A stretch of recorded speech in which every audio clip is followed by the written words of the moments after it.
Chapter 1. The Man at the Horizon. The sun was setting in the west. Fu Hongxue stood alone under the setting sun. It was as though he were the only person in the whole wide world. It was cold and barren for 1,000 miles around. It seemed that even the setting sun had changed color because of its loneliness, changed into a grayish-white that was mournful and desolate.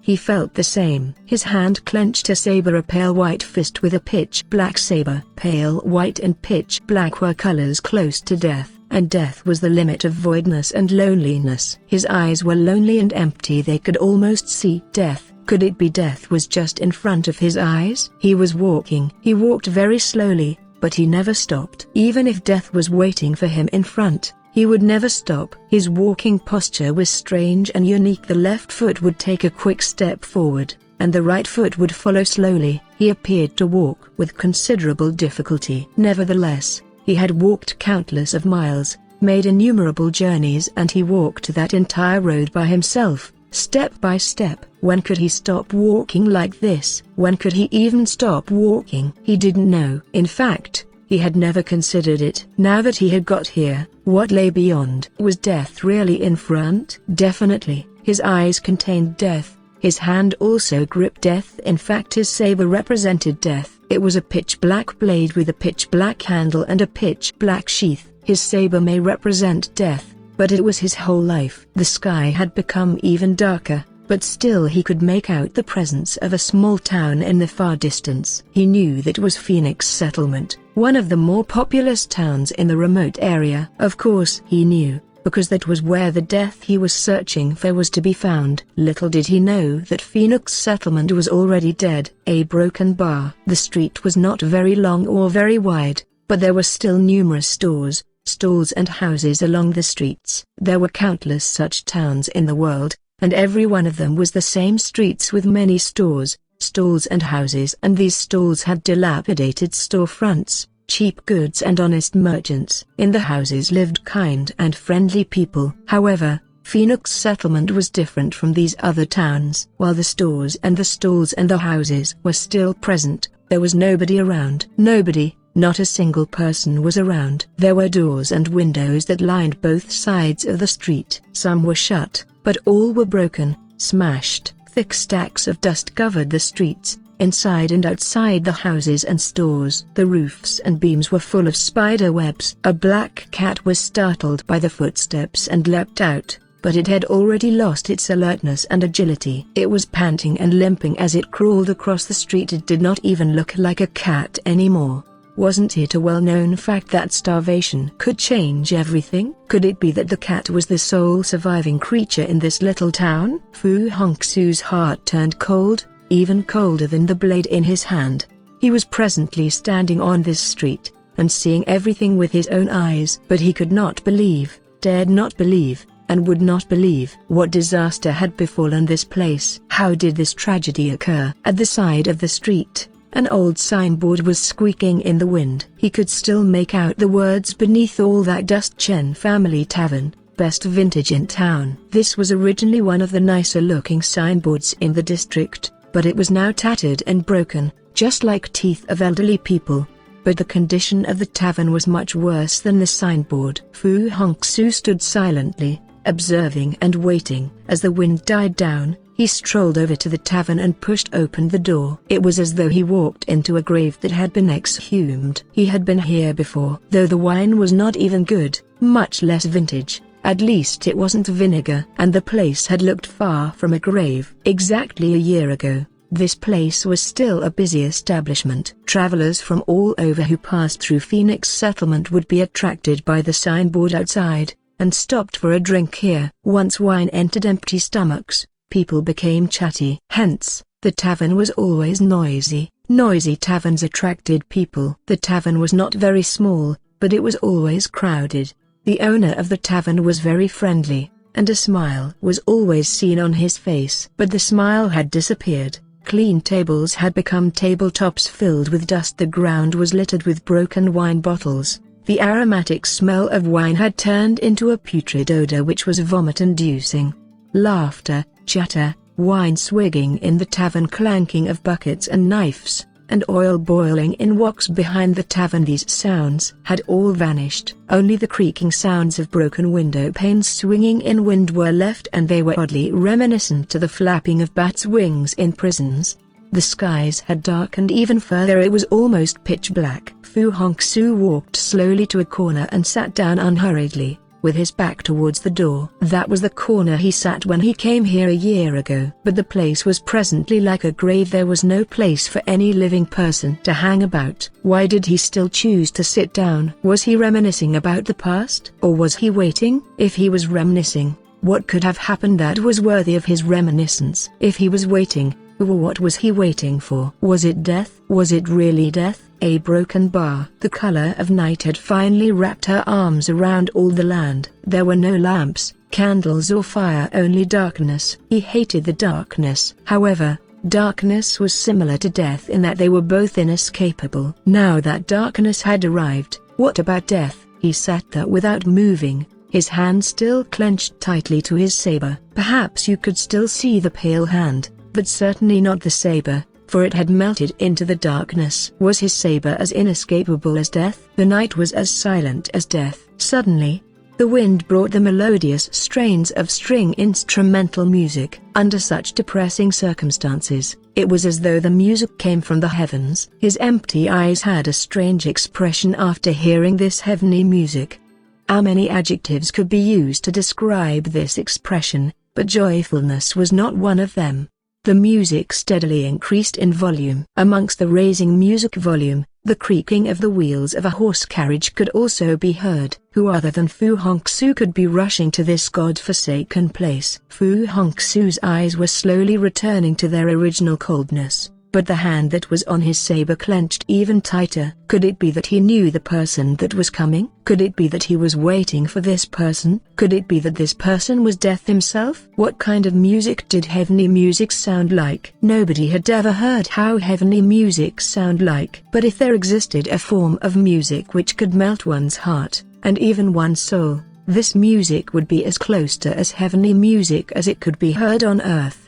The music that Fu Hongxue was listening to would certainly qualify to be heavenly music. But Fu Hongxue did not melt. He sat there listening, but remained still and silent. All of a sudden, 8 men dressed in black coats with colorful silk sashes tied to their waists walked into the tavern in quick steps. All of them were carrying bamboo baskets. These baskets contained peculiar items, including cloth rags and brooms. None of them stopped to give Fu Hongxue a glance. Once in the tavern, they began to clean and tidy up the tavern. All of them worked briskly. Not only did they work briskly, they were also worked very efficiently. The dilapidated tavern had a miraculous makeover in a very short period of time. Every nook and cranny was cleaned up until not a speck of dust remained. Wallpaper was put up, and beads hung in front of the door frames. There were tablecloths on all tables, and even a red carpet on the floor. Only the corner that Fu Hongxue was sitting at remained untouched. Once the 8 men were done cleaning up,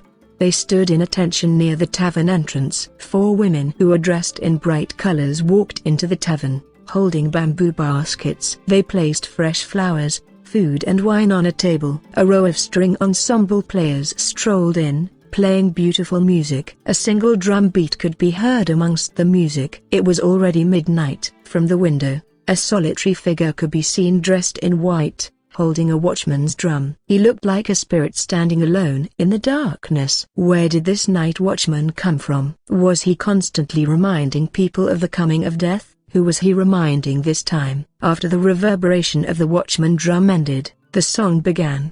The road to the horizon. A path of no return. Man broke his soul at the horizon, but the soul was broken before reaching the horizon. A broken bar, a broken bar. The song had not yet ended, but a seemingly drunk Yan Nanfei was already walking into the tavern. Chapter 2. Wild rose at the horizon. The flowers have not yet wilted. The moon has not yet waned. So where doth the moon shine? Wild roses are at the horizon. Was Yan Nanfei truly drunk? He sat down beside the fresh flowers, in between beautiful women, in front of a golden cup of wine. The wine was amber, and the roses were bright. The scent of the roses in his hand were intoxicating, but they were nothing compared to the wine. He was totally inebriated, and collapsed on the laps and knees of the beautiful women that were sitting next to him. Beautiful women were also intoxicating. They giggled like aureoles, and their cheerful faces turned into beautiful shades of pink. He was still a youth with youthful exuberance. He had plenty of gold, he had perfumed flowers, fine wine and beautiful women. What a happy time it is! What a happy life! But why did he come to this dead town to enjoy all these pleasures? Was he here because of Fu Hongxue? He did not even give Fu Hongxue a glance,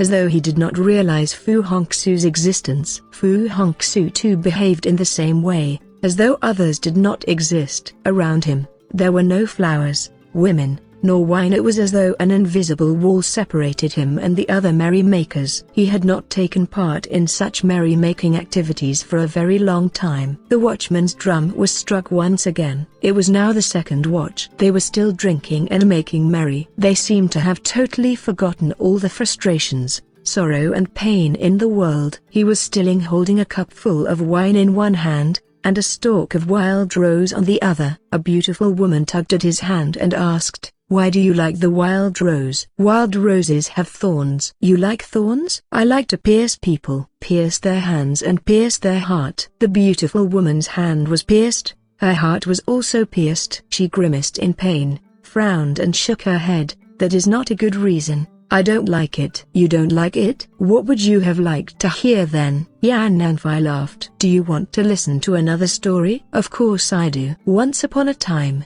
in a place far, far away, a nightingale saw a wild rose in bloom and fell in love with it. The bird was so much in love, it leapt from the branch into the pond and drowned. That story is beautiful. The beautiful woman's eyes have turned red, but it is too sad. "You are wrong." Yan Nanfei's smile had become even wider. "Death is not something sorrowful. If there was pride in death, or even beauty in death, then there is nothing to fear." The beautiful woman stared at the wild rose that was in his hand. The wild rose appeared to be smiling too. She stared at the rose intently for a while, and whispered, "This morning, I wanted to give you a few stalks of wild roses. I spent a lot of time tying the flowers to my girdle, but the girdle loosened and even the flowers were loosened too. They fell and scattered, some to the winds and others into the water. The river waters flowed eastward, and the flower petals too, never to return. River waves has become crimson red with petals, but only a light fragrance remains on my sleeve." Her poem was beautiful,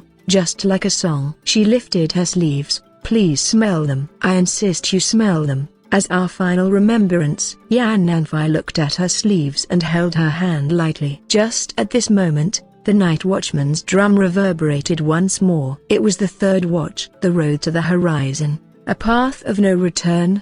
In the third watch past midnight, time for the destruction of man's soul. Yan Nanfei suddenly released her hands. The music stopped abruptly. He waved his hand and gave a short command, "Leave." It was like a magic spell. The ghostly night watchman had just struck his drum for the third watch. Immediately the command was issued and immediately the previously joyful atmosphere disappeared. The tavern had become bare, and only two people remained. Even the beautiful woman whose hand pricked by the wild rose left. Her hand was hurt but her heart was hurt far more deeply. The horse carriage left, and the lands returned to their original state of death-like loneliness. Only one lamp remained indoors, and the weak light flickered at Yan Nanfei's bright eyes. He appeared to be drunk, but his eyes were far from drunk. Fu Hongxue was still sitting quietly at his corner, not listening, not seeing, nor moving. But Yan Nanfei was now standing up and in so revealed the sword on his waist.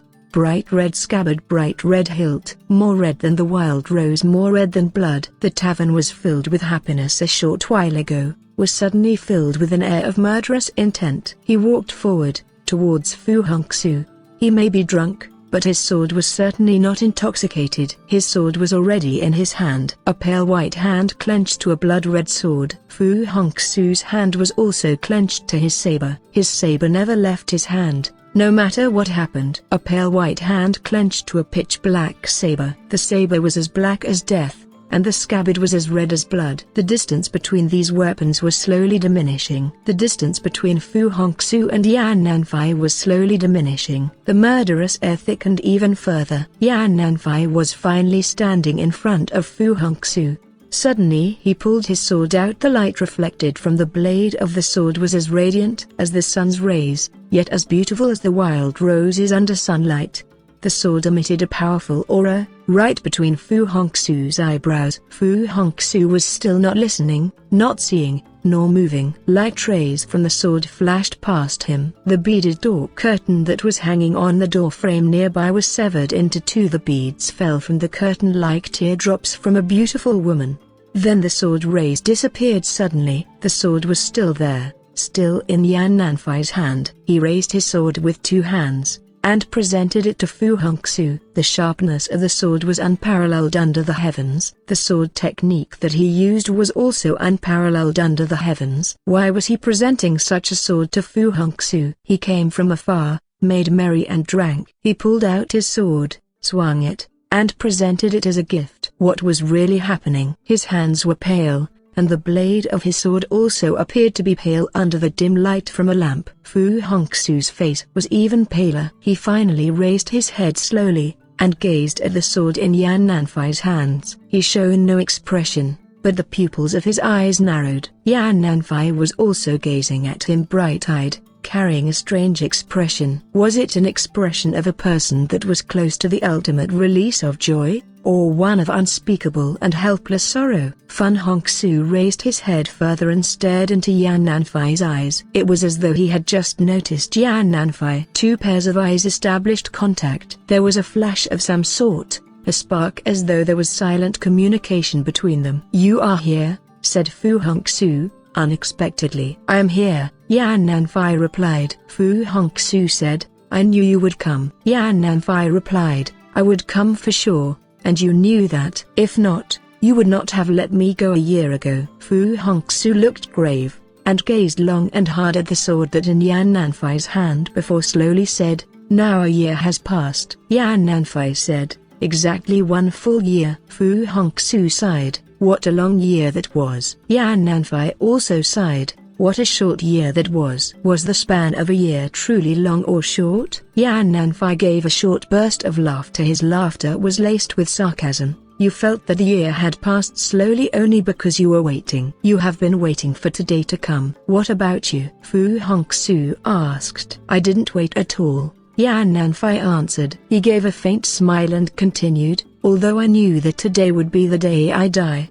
but I am not the sort of person to wait for death." Fu Hongxue asked, "Was it because you had so many things to settle that you found the year to be too short?" Yan Nanfei answered, "The year was certainly too short." Fu Hongxue asked, "Have you completed everything that you wanted to finish? Your desires and wishes?" The sword rays were illumining the thin blade of the sword flashed like lightning. The saber seemed slower in comparison. The sword rays had not arrived, but the saber was already forcing the sword back. Then the saber was at Yan Nanfei's throat. It was Fu Hongxue's saber at Yan Nanfei's throat. The saber was in Fu Hongxue's hand, and that hand was now back on the table. Yan Nanfei stared at this pitch-black saber for a long time, and said slowly, "A year ago, I was defeated by your saber." Fu Hongxue lightly, "Perhaps you should not have lost. You were too young, but yet your swordplay was too worn." Yan Nanfei was silent as if in deep consideration of Fu Hongxue's words. After a long while, he said unhurriedly,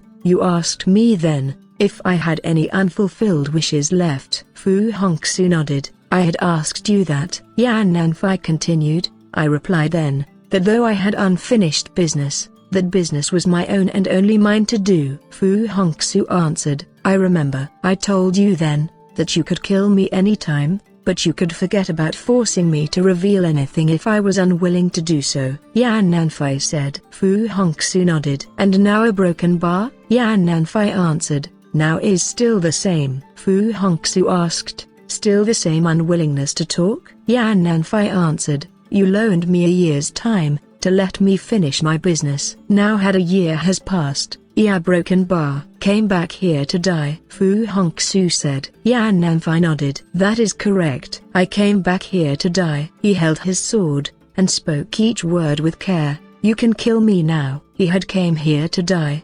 He was originally from Jiangnan. He rushed through thousands of li, just to get to Phoenix settlement, just in time to die. Jiangnan, literally south of the river, refers to regions south of the Yangtze River, also known as the Changjiang. He drank his fill of wine from gold wine cups and made merry, but all these were merely forms of pro-death entertainment. How beautiful and stately was this kind of death! The sword was still in his hand, the saber was still on the table. "At this very time and place a year ago, I could have killed you," Fu Hongxue said. Yan Nanfei said, "You let me go a year ago, was it because you were sure I would return? If you did not, I would probably never have found you." Fu Hongxue answered. "Very possibly," Yan Nanfei agreed. "But you came," Fu Hongxue said. "I would have come no matter what," Yan Nanfei replied. "Because of this, I can give you 1 more year for you to complete your unfinished business," Fu Hongxue said. "No need," Yan Nanfei answered. "No need?" Fu Hongxue questioned. "Since I'm here, I am already mentally prepared to die," Yan Nanfei said. "You don't want to live for 1 more year?" Fu Hongxue asked. Yan Nanfei suddenly gave a long guffaw.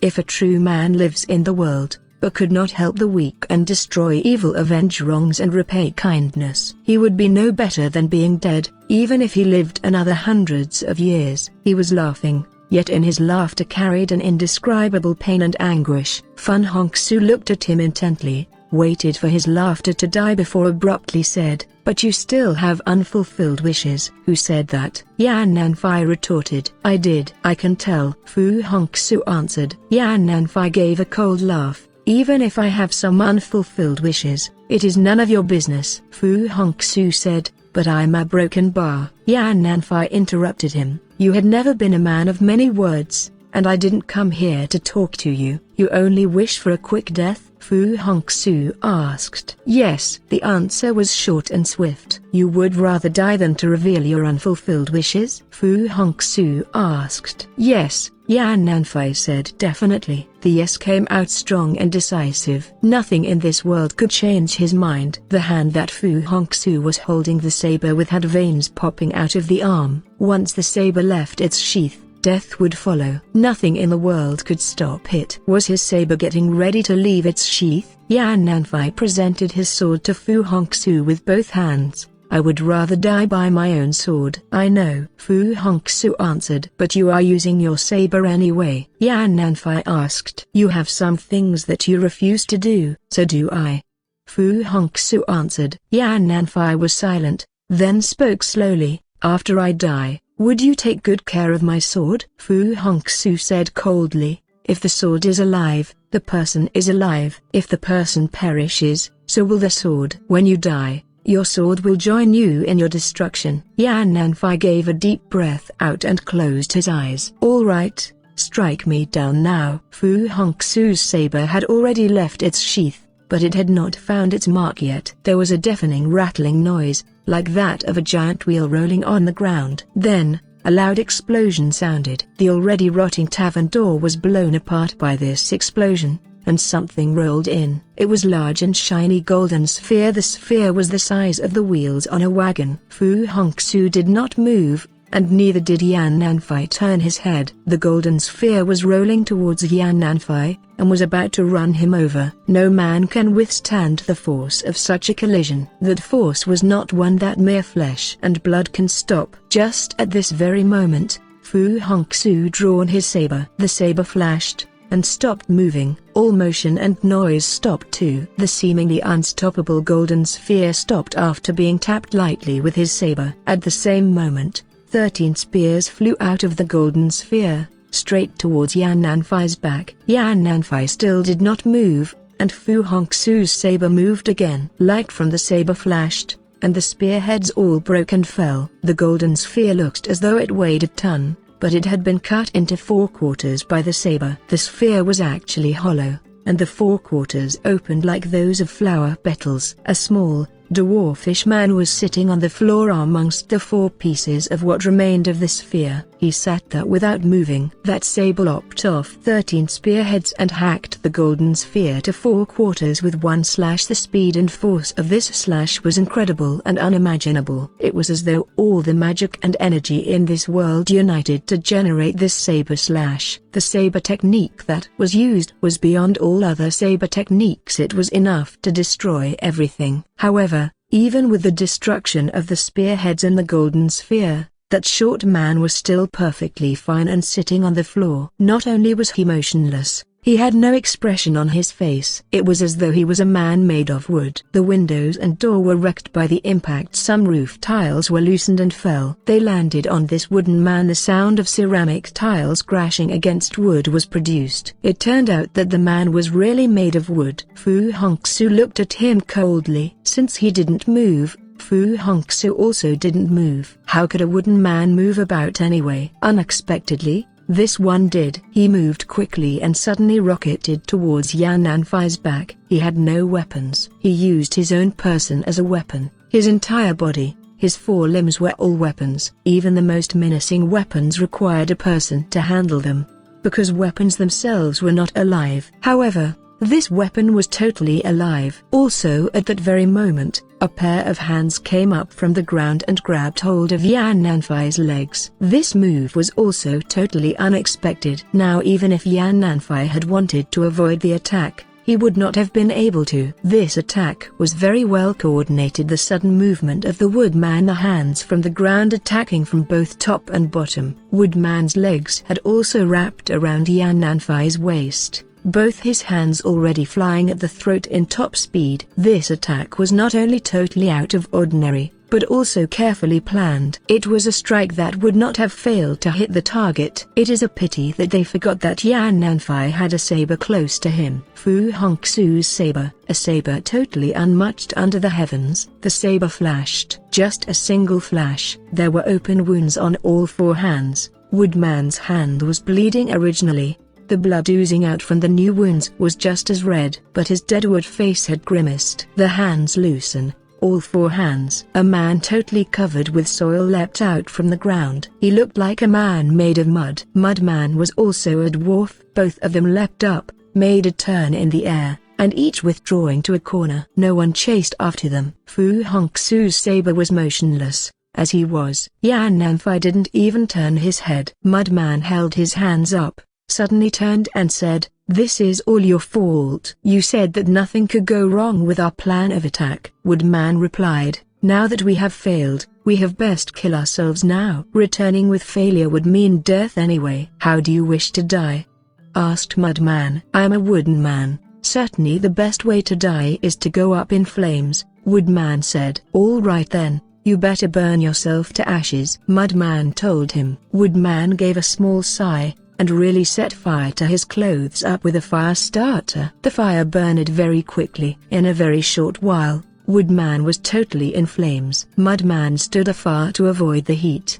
Suddenly he exclaimed, "Hold on, you cannot die yet. You still have a few thousand pulls of silver in paper money. They are of no use to anybody if they are burnt into ashes." A voice actually came out from the flames. "Come and get it yourself," Mudman said. "I am afraid of the heat." A loud sigh came from within the flames, and suddenly a jet of clear water sprouted up vertically within the flames, falling onto the flaming mass like rain, creating a fog of mist. The fire was doused immediately, and creating a lot of thick smoke. Woodman remained in the smoke. Nobody could see how badly Woodman was burnt. Fu Hongxue did not even glance at him. He was only concerned about one person. Yan Nanfai, however, looked as though he would not concern himself with anyone ever again. The smoke was everywhere in the tavern. The smoke floated out through the door windows. There was a small breeze outside. The smoke floated out and disappeared into the winds. That little black cat that was crossing the street earlier had been hiding behind a pillar some distance away. A small wisp of smoke was blown towards the direction of this cat. It stiffened and collapsed. Its leg muscles were still twitching.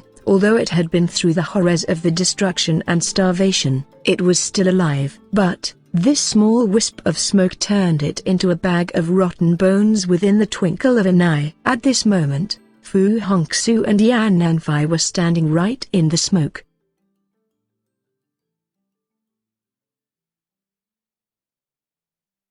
Chapter 3.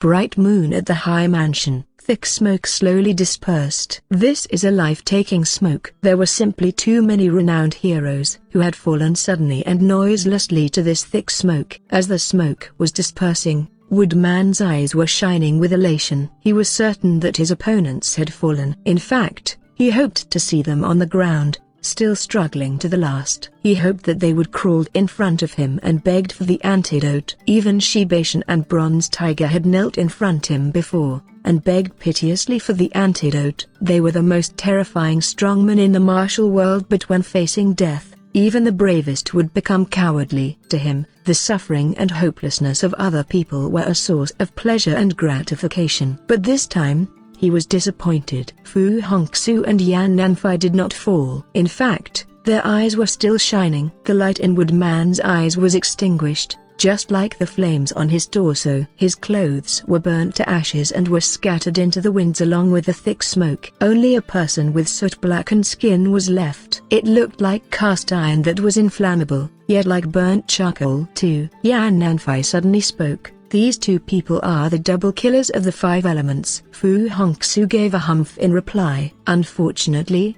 in this world, no matter how many times a millionaire you were, to some people you were essentially worthless. Mudman laughed uneasily, and spoke first. He is metal, wood, water, fire, and I am earth. I am nothing really, a stupid donkey, a useless potato and a worthless dog. He was looking very intently at the saber in Fu Hongxue's hand. The saber was already back in its sheath, a pitch-black hilt and a pitch-black sheath. Mudman sighed, and laughed bitterly. Even if we did not recognize Hero Fu, we would have recognized this saber. Woodman said, but we could not imagine that Hero Fu would save him. Fu Hongxue retorted coldly, this life is already mine. Woodman answered, yes. Fu Hongxue, apart from me, no one else can touch a strand of his hair. Woodman, yes, yes. Mudman pleaded, if Hero Fu promises to spare my life, I would immediately scram somewhere far, far away. Fu Hongxue said,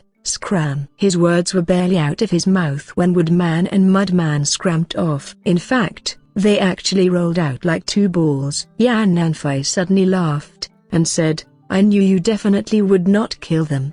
Oh? Fu Hongxue replied. Yan Nanfei explained, because they are not worthy enough. Fu Hongxue looked intently at the saber that was in this hand, but there was an unspeakable sense of loneliness in his expression. He never had many friends to begin with. Now even his remaining enemies were dwindling in number. Under the heavens, how many people were still worthy of his saber? Fu Hongxue said slowly, I heard that their price for killing Shibation was 300,000 tals. Yan Nanfei replied, absolutely correct. Fu Hongxue said, your life is obviously worth more than Shibation's. Yan Nanfei said, far more. Fu Hongxue said, not many people can afford their price for you. Yan Nanfei shut his mouth. Fu Hongxue said, I didn't ask as you had known that person's identity long ago. Yan Nanfei's mouth was still shut tight. Silence without words. Fu Hongxue continued, your unfulfilled wishes was to deal with this person? Without warning, Yan Nanfei laughed coldly. You had already asked too much. Fu Hongxue, you are not willing to say? Yan Nanfei, not willing. Fu Hongxue, then, you go. Yan Nanfei, I am even more unwilling to go. Fu Hongxue, don't forget that I had already loaned you a year. What you still owe me was the span of a year. Yan Nanfei, you want me to repay it? In what way? Fu Hongxue, by clearing up your unfinished business. Yan Nanfei, but, yeah, broken bar. Fu Hongxue lifted his head slowly and looked hard at him. If you are a true man, even when facing death, you would want to die with integrity. He had lifted his head up high, but Yan Nanfei followed his head, as if unwilling to let him see the expressions on his face. Nobody could explain what was that expression.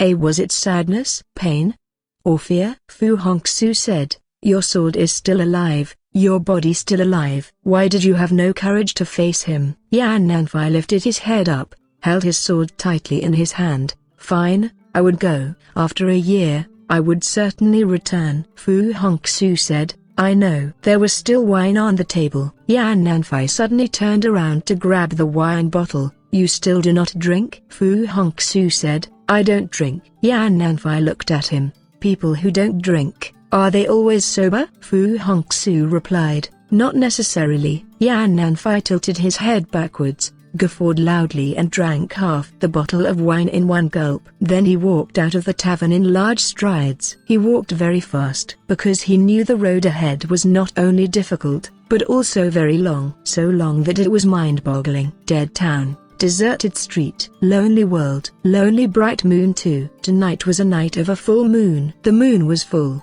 but the heart was already empty. Yan Nanfei walked under the moonlight. He was walking in large strides, walking very fast. But Fu Hongxue kept following behind him. No matter how fast he walked, the moment he turned around, he would immediately see the lonely cripple, using that clumsy-looking and strange posture, slowly shuffling behind.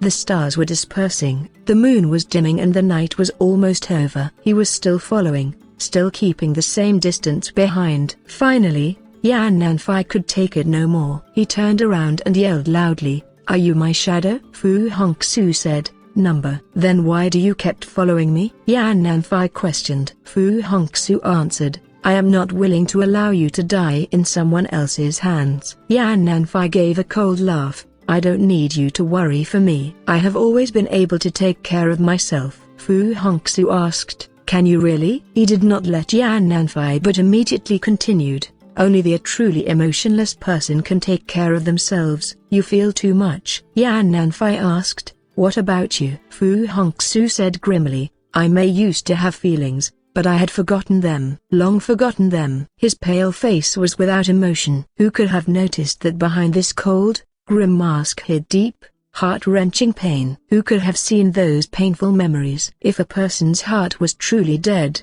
feelings totally extinguished, no one in the world could hurt him. Yan Nanfei gazed hard at him and unhurriedly said, "You are wrong if you think you can take care of yourself." "Oh?" Fu Hongxue replied. Yan Nanfei said, "There's one more person in this world that can hurt you." Fu Hongxue asked, "Who?" "Yourself." Yan Nanfei answered. The day broke, and the sun rose. The sun had already illuminated the dark, gloomy and cold earth, and also the words on a stone plaque at the side of the road, "Phoenix Settlement." Only this stone plaque, and these 3 words, remained the same as they had been a year ago. Fu Hongxue was not a man who shown his sadness easily. But when he walked past this plaque, he could not help but turned and looked at it again. The lands were broad as the seas were wide. Changes that happened in this world were often large. But the change that occurred here was undoubtedly too fast, so fast that it was unnatural. Yan Nanfei could guess Fu Hongxue's feelings, and asked suddenly, "You didn't expect this at all?" Fu Hongxue nodded his head slowly, and said, "No, I didn't, but you already knew." Yan Nanfei said, "Oh?" Fu Hongxue answered, "You already knew that this town was dead, that was why you brought your wine and your music with you." Yan Nanfei did not deny this. Fu Hongxue said, "You obviously know why this town ended up in such a sorry state too." Yan Nanfei answered, "Of course I know." Fu Hongxue asked, "Why?" Yan Nanfei's eyes suddenly showed a mixture of pain and anger. After a long time, he muttered, "Because of me." Fu Hongxue said, "Because of you? How did you turn the entire bustling town to transform into a grave?" Yan Nanfei clamped his mouth shut. The lines of his mouth were thin and cold. In fact, they were almost cruel. So the moment he closed his mouth, anybody could see that he would no longer discuss the matter any further. So Fu Hongxue closed his mouth too. But their eyes were not closed. They both saw a stallion approaching towards them from the side road. Galloping at a high speed. The stallion was a thoroughbred, and the rider's skills were superb. By the time they saw the horse, both the rider and his horse were already in front of them. Yan Nanfei suddenly shot out like an arrow, and did a flip midair as he leapt over the stallion's head. He was already pulling on the reins of the stallion when his feet touched the ground again. He stood there like a nail driven into the ground with just one hand. He managed to rein in a galloping horse. The stallion was startled, and reared up. The rider was so angry he cracked his whip and lashed it in the direction of Yan Nanfei's head. Suddenly he found himself sprawled on the ground. His perspiration-drenched face was already pale and tense with fear and terror. He stared at Yan Nanfei, stupefied. Yan Nanfei was smiling. "Why are you such in a terrible hurry to get to your destination?" he asked. The rider was trying to keep his temper. He had to. After witnessing Yan Nanfei's skill, he felt that he had to answer Yan Nanfei's question. "I am rushing to get to a funeral wake. A relative of yours died?" Yan Nanfei asked. The rider answered, "Yes, my second uncle." "By hurrying there, will you be able to save your uncle?" It was a rhetorical question, for who could raise the dead? Nothing changes anyway. Why travel in such haste? Yan Nanfei asked. The rider was confused, and asked, "What exactly do you want from me?" Yan Nanfei said, "I want to buy your horse." The rider answered, "The horse is not for sale." Yan Nanfei reached into his pocket casually, took out a bundle of gold leaves and threw it in front of the rider. "Is this enough?" The rider was shocked by Yan Nanfei's gesture. He stared blankly at the bundle of gold leaves. He finally gave a long sigh, and said, "A dead man cannot come back to life. Why do I need to rush to get there?" Yan Nanfei laughed. As he was stroking the mane of the stallion, he smiled at Fu Hongxue, and said, "I know I can't get away from you, but now I have 6 legs." Fu Hongxue was speechless. Yan Nanfei guffawed, and waved goodbye. "So long. I'll see you in a year's time." He was about to jump onto the intricately designed saddle that was on this beautiful thoroughbred. Suddenly, there was a flash of saber light. Fu Hongxue had already pulled out his saber. The saber flashed with light, and returned to its sheath. The horse was not startled, and nobody present was injured in any way. This flash of saber light looked like shooting stars in the sky, shooting stars that gave people beauty and hope, not fear and horror. But Yan Nanfei was shocked. He looked at the saber in Fu Hongxue's hand. "I know you very seldom draw on your saber." Fu Hongxue grunted an agreement. Yan Nanfei said, "Your saber was not meant for viewing pleasure." Fu Hongxue grunted once again. "Then why did you pull your saber out for no reason whatsoever?" Yan Nanfei asked. Fu Hongxue answered, "Because of your legs." Yan Nanfei did not understand. "My legs?" Fu Hongxue continued, "You don't have 6 legs. In fact, the moment you mount this horse, you won't have even 1 leg." Yan Nanfei tensed, and turned back to look at the horse. He saw blood. Crimson red blood was flowing out. The blood did not flow out from anybody, nor the horse. The blood was flowing out from the saddle of the horse. The horse rider, who had been sitting on the ground all this time, suddenly jumped to his feet and sprinted away, as quickly as a flying arrow. Fu Hongxue did not stop him, neither did Yan Nanfei. They did not even glance at the rider. Both their eyes were glued to the horse saddle. Yan Nanfei cautiously used 2 fingers to lift the saddle. Only one half of the saddle. This intricately designed saddle had been severed into 2 halves by the flash of saber light. How could the horse saddle bleed? It couldn't. Obviously, the blood was cool, and was flowing out from snakes. The snakes were in the horse saddle. There were 4 poisonous snakes, and they were 2 cleaved into 2 by the flash of saber light. If a person sat on this horse saddle, that had holes for snakes to crawl out, whose seals had been removed, and if the 4 venomous snakes had crawled out and bit the legs of this persona broken bar, would this person still have legs? Yan Nanfei broke out in a cold sweat at the very thought of this horrifying scenario. He was still perspiring, when he heard a wretched cry. This cry was so chilling, he felt as though a sword was being stabbed into his chest. The escaping rider had used his lightness skill, swallow pecking water twice, to escape, and was already about 7 to 8 feet away. He suddenly gave a cry of horror, and collapsed. That flash of saber light earlier not only severed the saddle and cleaved the snakes, it injured the rider's heart, spleen and liver. He collapsed onto the ground, and was writhing like snakes. No one turned around and looked at him. Yan Nanfei slowly released the severed horse saddle, raised his head, and gazed intently at Fu Hongxue. Fu Hongxue's hand was on the hilt of his saber, and his saber was in its sheath. Yan Nanfei contemplated silently for a while, and suddenly sighed. "I regret very much that I was born too late, and never had the opportunity to see this." Fu Hongxue asked, "You have never seen Nikai's blade?" Yan Nanfei answered, I regret that I never had the fortune. Yeah, broken bar. Fu Hongxue interrupted him. You may not have had the fortune, but you are nevertheless also lucky. There were people who had seen his saber in the past. Yan Nanfei asked. They had all died? Fu Hongxue answered. Even if their bodies are still alive, their hearts were already dead. Yan Nanfei said. Their hearts had died? Fu Hongxue said. All who had seen him use his blade dared not use a blade for the rest of their lives, without exception. Yan Nanfei said, but his blade is really just a flying knife. Fu Hongxue replied, a flying knife is a type of blade as well. Yan Nanfei agreed, could only agree. There were all sorts of knives and sabers. Every single type of saber and knife can be used to kill. Fu Hongxue asked, have you ever used a saber? Yan Nanfei replied, never. Fu Hongxue asked, how many people have you seen who do actually know how to use sabers properly? Yan Nanfei answered, not too many. Fu Hongxue said, then you have no business to be talking about knives and sabers. Yan Nanfei laughed, and said, perhaps I really do not have any business to be talking about knives and sabers. Perhaps your saber technique isn't unmatched under the heavens.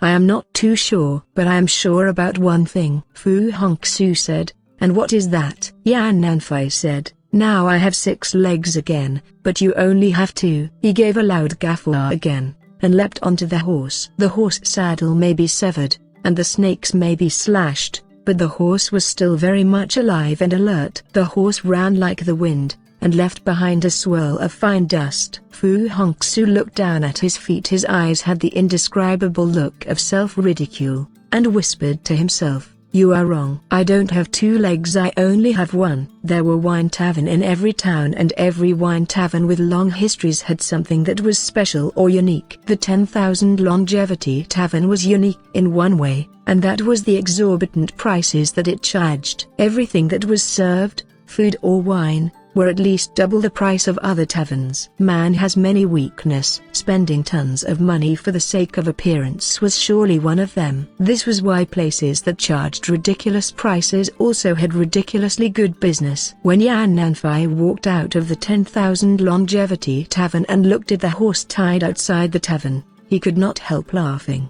2 legs were really of no match to 6 legs. Every man hopes to escape their shadow. This was certainly another of man's many weaknesses. But as he was untying horse reins, he could no longer laugh. The moment he raised his head, he saw Fu Hongxue again. Fu Hongxue was standing across the street, and was staring at him coldly. His face was deadly pale, his eyes silently cold, his sword pitch black. Yan Nanfei smiled. He gave the horse a small pat and the horse trotted away. He, however, was still where he was, smiling and looking at Fu Hongxue. The horse that was worth thousands of gold, turned into swirl of dust with a mere pat of his hands. 1,000 tals, 10,000 tals, tens and tens of thousand tals. What are they in his eyes? To him, they are nothing but dust. The dust settled, and he walked across the street towards Fu Hongxue. He smiled, and said, you still managed to catch up after all. Fu Hongxue gave a humph in reply. Yan Nanfei gave a deep sigh and said, it's just as well I am not a female. If not, after being chased and watched like this by you, I'd have had no choice but to marry you. Fu Hongxue's pale face suddenly blushed red. The blush was so deep red, it was alarming. All the pores on his face contorted as though he was in deep pain. What excruciating memory lay in his heart? Why would a simple, ordinary joke like this one cause him so much pain? Yan Nanfei closed his mouth. He never liked hurting other people. Every time he hurt a person by mistake, he would feel very bad too. They stood there face to face, under the roof of a bakery. There was a skinny and withered old lady with 2 children, a girl and a boy. They were buying some cakes in the bakery. They were barely out of the bakery and the children were already bickering to eat. Though the granny was telling them that it was not good to be eating on the streets, she took out 2 pieces for them to share. The children, however, quarreled even louder after they received their share of the cakes. The little boy jumping up and down, Why is Xiaoping's piece so much bigger than mine? I want her cake. The little girl naturally refused, so the little boy tried to scratch it from her. The little girl had no choice but to run away from him. The old granny couldn't them and could only shake her head and sighed with resignation. The girl was not as fast and the boy was going to catch her. She ran behind Yan Nanfei and hid, pulled at Yan Nanfei's sleeve, and said, "Good uncle, please save me. He's a little robber." The boy quipped, "This uncle won't help you. We are all men, and men stick together." Yan Nanfei laughed at the antics of the children. These two children may be mischievous,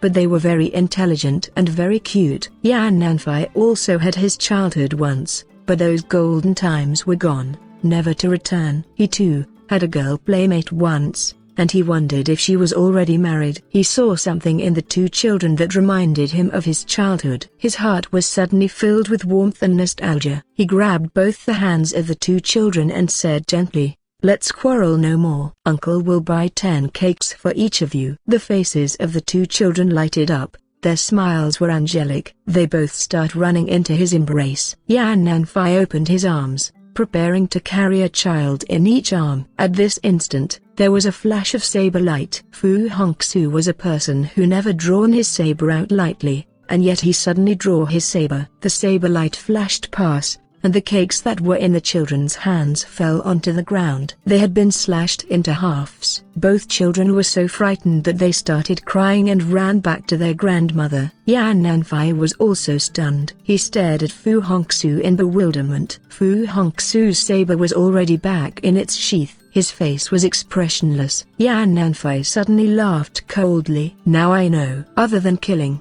your saber has one more function," Fu Hongxue said. "Oh?" Yan Nanfei said, "You also use your saber to frighten children." Fu Hongxue replied coldly, "I only scare one type of children." Yan Nanfei asked, "Which type?" Fu Hongxue answered, "The type that kills." Yan Nanfei was stunned once more, and turned his back slowly. The old lady was backing away with the two children. The children were no longer crying, their eyes were wide open, and they were glaring at Yan Nanfei. It was as though their glare was filled with murderous intentions and hatred. Yan Nanfei lowered his head, his heart beginning to sink. His eyes fell on the cakes on the ground. There were reflective bits inside the cakes. He picked up one of the halves, and found a mechanized hollow tube filled with 5 poison needles. He suddenly leapt up like a bird, and landed in front of the old lady. "You are the ghostly granny?" The old lady laughed. The wrinkled and shriveled face suddenly became evil and cruel. "You've heard of me. Now,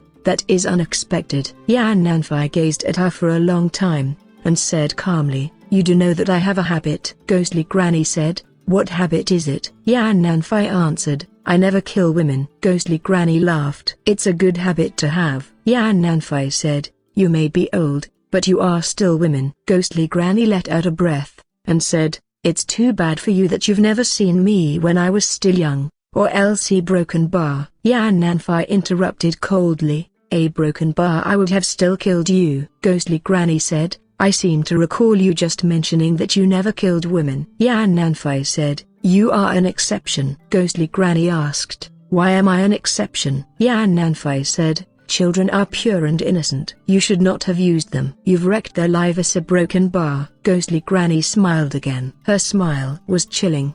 Granny loves the children, and the children love to help their granny with her work. "What business is it of yours?" Yan Nanfei shut his mouth. He was no longer bare to discuss this matter. His hand was already gripping his sword, a bright red sword, red as fresh blood. Ghostly granny cackled in laughter. "Other people are afraid of your wild rose sword, but a broken bar." She didn't finish her sentence, but threw a bag of sugared pastries heavily on the ground. There was a sudden clap of thunderous explosion. There was dust flying high, acrid smoke everywhere and sparks flying about. Yan Nanfei leapt into the air and somersaulted 2 feet back. By the time the smoke dispersed and the dust settled, Ghostly Granny and the 2 children had vanished. There was, however, a large hole left in the ground. A crowd gathered around to watch, but soon scattered. Yan Nanfei was still standing there, shell-shocked. After a good while, he turned and faced Fu Hongxue. Fu Hongxue was as cold as snow. Yan Nanfei let out a long sigh,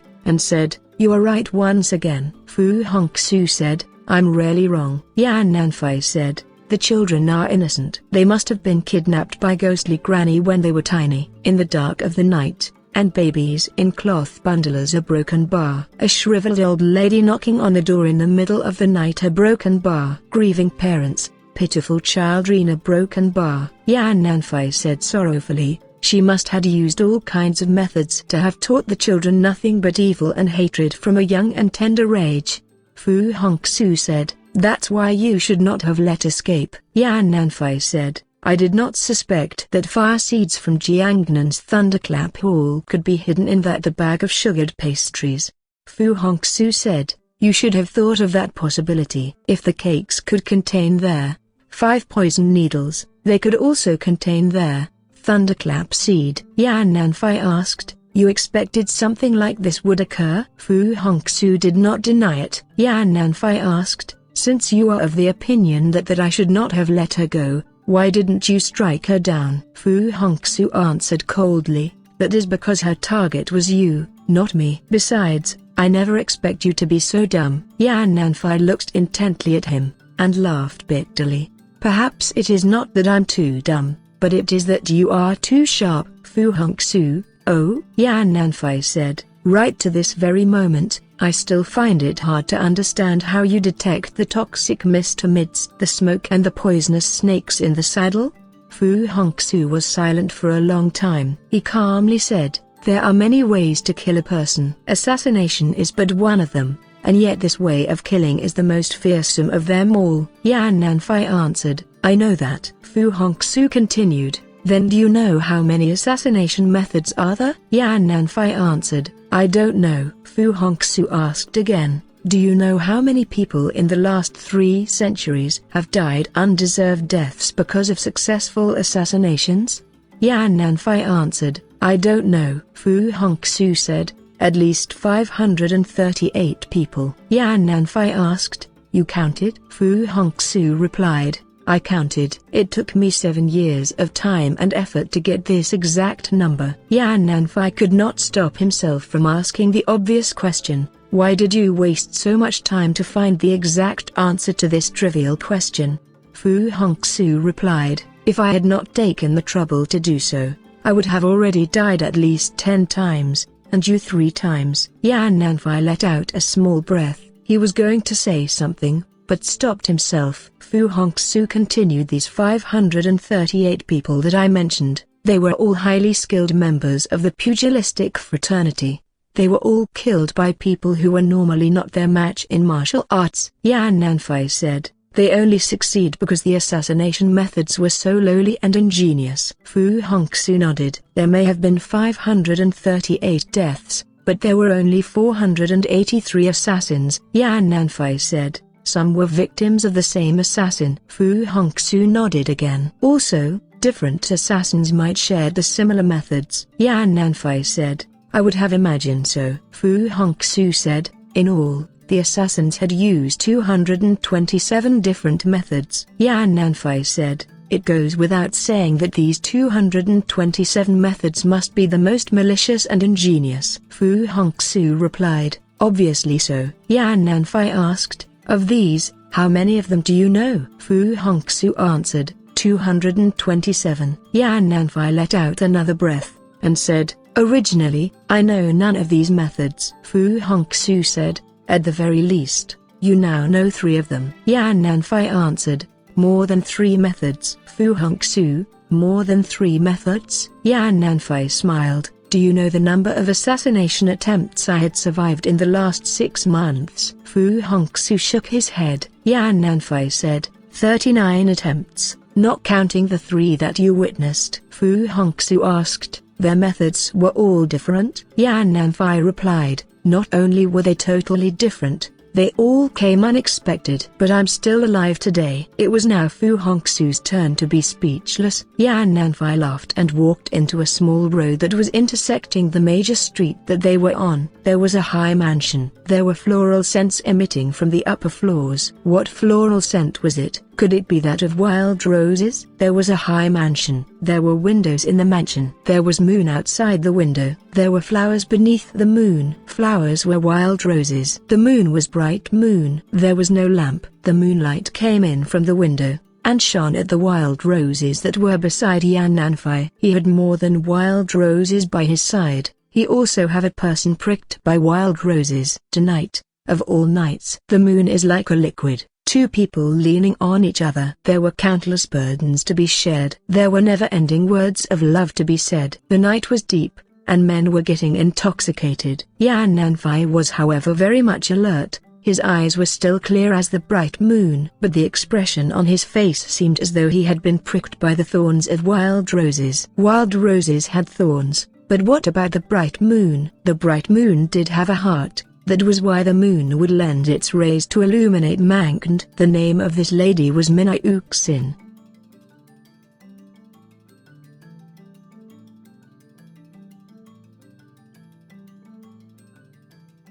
The deeper the night, the clearer the moon, the more beautiful she is. However, the expression on his face was even more hurt. She gazed intently at him for a long time. Finally she had to break the silence. She whispered, "What is in your mind?" Yan Nanfei remained quiet for a long time, before he answered softly, "I'm thinking of people." Two people in particular. Minai Uxin's voice was even gentler now. "Am I one of the two?" Yan Nanfei answered, "Number." His voice became ice cold. "You are not either of the two people I'm thinking of?"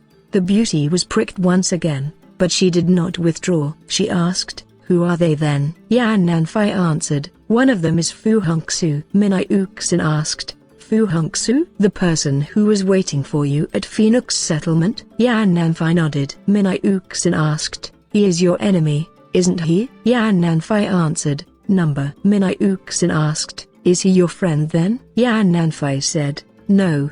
He's not my friend either." He suddenly laughed, and said, "You'd never guess in a million years why he was waiting for me at Phoenix Settlement." Minai Uxin asked, "Why was he waiting for you?" Yan Nanfei said, "He was waiting to kill me." Minai Uxin let out a small breath, and said, "But he didn't kill you." Yan Nanfei was still smiling, but his expression was mocking. "Not only did he not kill me, he even saved me 3 times." Minai Uxin sighed once more, and said, "We women will never understand these kind of men." Yan Nanfei said, "Women don't understand man in the first place." Minai Uxin turned her head towards the window and stared at the moon hanging outside the window. She asked, "Who else were you thinking of?" Yan Nanfei's expression turned from jibe back to pain, and said slowly, "A man I want to kill, but I know I would never be able to kill him."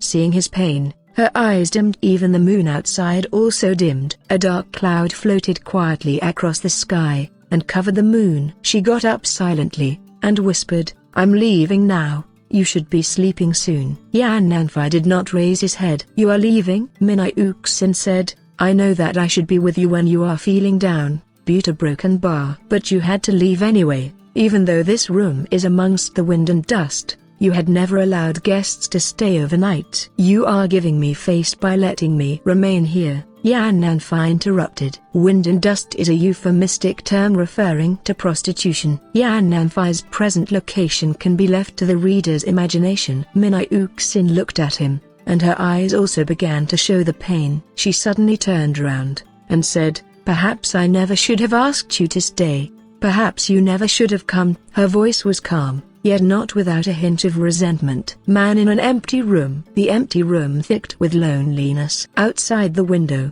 raindrops was like the chord of a kin. It was slowly nearing, louder and denser. The rain was heavy and came very fast. The wild roses on the balcony were ravaged by the torrent of raindrops. Across the street, at the corner, there stood a man who could not be ravaged. Nothing could devastate him, not his person, not his determination. When Yan Nanfei pushed open the windows, he saw this man. "He's still here," Yan Nanfei mumbled to himself. The storm was worsening, but this man stood there, motionless. Even if the raindrops were like hundreds and thousands of little daggers raining down on him, he would not retreat. Other than smiling bitterly to himself, Yan Nanfei had no other appropriate response to this sight. "Fu Hongxue, Fu Hongxue, What kind of a human are you? There was a slight breeze, and the raindrops hit his face. They were cold, and their chill wormed their way into his heart. However, there was a sudden rush of hot blood in his heart. Pounding hard with emotion, it rushed through the icy raindrops, over the high wall and falling in front of Fu Hongxue. Fu Hongxue seemed far away. It was as though he wasn't experiencing this downpour, and didn't see Yan Nanfei. Yan Nanfei was only under the rain for a short while, but his clothes were quickly drenched through. But if Fu Hongxue remained silent, so would he as well. Fu Hongxue's gaze fell on him at last. He said coldly, "It's raining heavily outside." Yan Nanfei said, "I know." Fu Hongxue continued, "You should not have come out." Yan Nanfei laughed, and asked, "If you can be standing under the pouring rain, why cannot I do the same?" Fu Hongxue only said 3 words, "You certainly can." With that, he turned his gaze away. It was obvious that he was terminating the conversation. But Yan Nanfei refused to let the dialogue end. He continued speaking, "Of course I can stand under the rain. Anybody has the right to stand under the rain if he so chooses." Fu Hongxue was silent. He was again as though he was physically somewhere far, far away. Yan Nanfei yelled,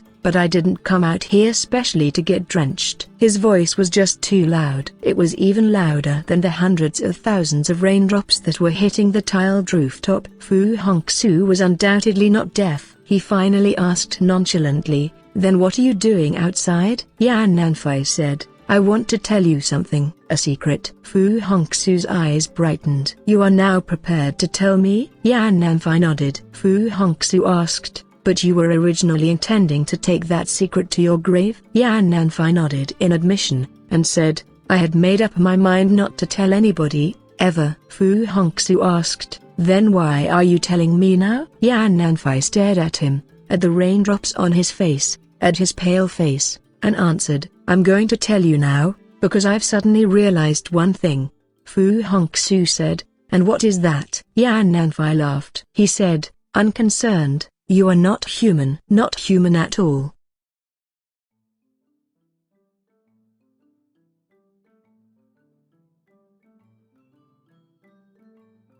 Chapter 4. The Thumb of the Black Hand. What was he then, if not human? Was he a wild animal, ghost or demon, block of wood, or immortal Buddha? Perhaps not any of that. It merely was the uncannily ability to perform deeds that were beyond the limits of normal beings and at the same time able to endure far more than any normal being.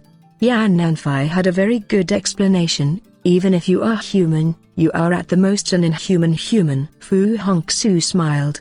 He actually smiled, although he did not laugh out loud. His eyes did indeed have the hint of laughter. This was already something very rare, like a ray of sunshine suddenly appearing in middle of a violent storm. Yan Nanfei looked at him and suddenly sighed. "What I didn't expect is that an inhuman human like you could also smile." Fu Hongxue quipped, "Not only could smile, but could listen as well." Yan Nanfei said, "Then, just follow me." Fu Hongxue asked, "Where to?" Yan Nanfei replied, "To somewhere without train, to somewhere with wine." In the small mansion, there was wine and there were bright lights. In such a chilly cold rainy night, it might be even warmer than Fu Hongxue's smile. But Fu Hongxue only lifted his head and with a single look, the laughter in his eyes immediately froze. He coldly said, "This place might be for you but it is not for me." Yan Nanfei said, "You are not going in?" "Certainly not," Fu Hongxue replied. Yan Nanfei said,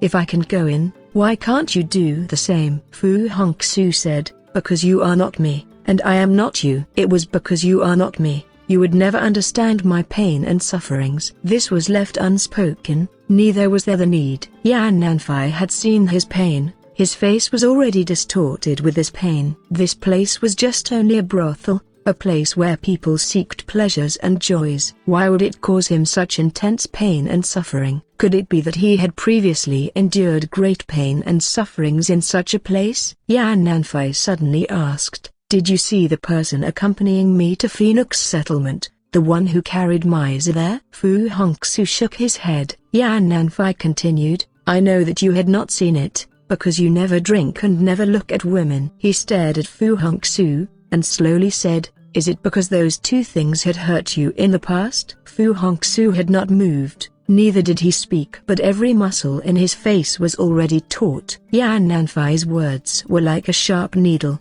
stabbing into his heart. Couldn't a place of happiness also have deep and painful memories? Without happiness, how could there be pain and sufferings? Isn't happiness and pain separated just by a thin thread? Yan Nanfai shut his mouth. He didn't want to ask further, he couldn't bear to ask further. At this moment, two people suddenly flew out behind the high walls. One of them hit the ground with a poo and didn't move an inch after that. The other, however, had already made his way up the mansion with the exquisite lightness skill, swallow pecking water twice. When Yan Nanfai came out, the windows were still open and the lamps were still bright. Under the lamplight, he could only make out a flash of delicately agile shadow before it disappeared through the window. The one on the ground was a small, thin black-clothed old man, long white beard and a wax-yellow complexion. He had stopped breathing by the time he hit the ground. When Yan Nanfai realized that he was dead,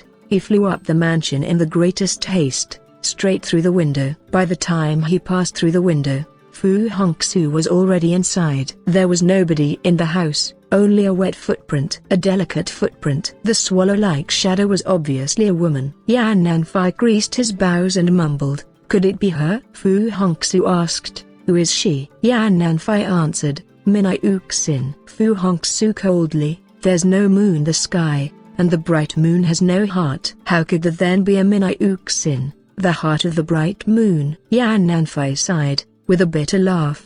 "You were wrong. I was wrong too. Only now do I realize that the bright moon does have a heart." The heartless one was the wild rose. The wild rose at the horizon. Fu Hongxue said, "Minai Uxin is the owner here?" Yan Nanfai nodded, still silent. Outside, someone had already came knocking on the door. The door was not latched properly. A red-cheeked girl with a pair of huge eyes walked in, dressed in a thin spring gown, carrying a food basket on her left hand, and on the right was a wine jar with a still unbroken seal. With her pair of nimble huge eyes, she looked at Fu Hongxue for a long while before suddenly asking, "Are you the honored guest my mistress is expecting?" Fu Hongxue did not understand, nor did Yan Nanfai. The young girl continued, "Our mistress said that an honored guest is coming and had instructed us to prepare food and wine. But you don't look the part of the honored guest." She seemed reluctant to even take another glance at Fu Hongxue, for while talking she had already turned around to tidy up the table and arrange the cutlery. The person just now was indeed Mingxu Crossing. The black-clothed old man was plotting to assassinate Yan Nanfai. She had killed the old man without revealing herself, most likely to lure Fu Hongxue into this mansion. Yan Nanfai smiled. It looks like her ability to invite guests greatly surpassed mine. Fu Hongxue pulled a long face and coldly said, "Too bad that I am not the type of honored guest she expected." Yan Nanfai reasoned, "But since you are already here, then there is no point not staying." Fu Hongxue retorted, "Since I am already here, then why did you still waste such words?" Yan Nanfai smiled again,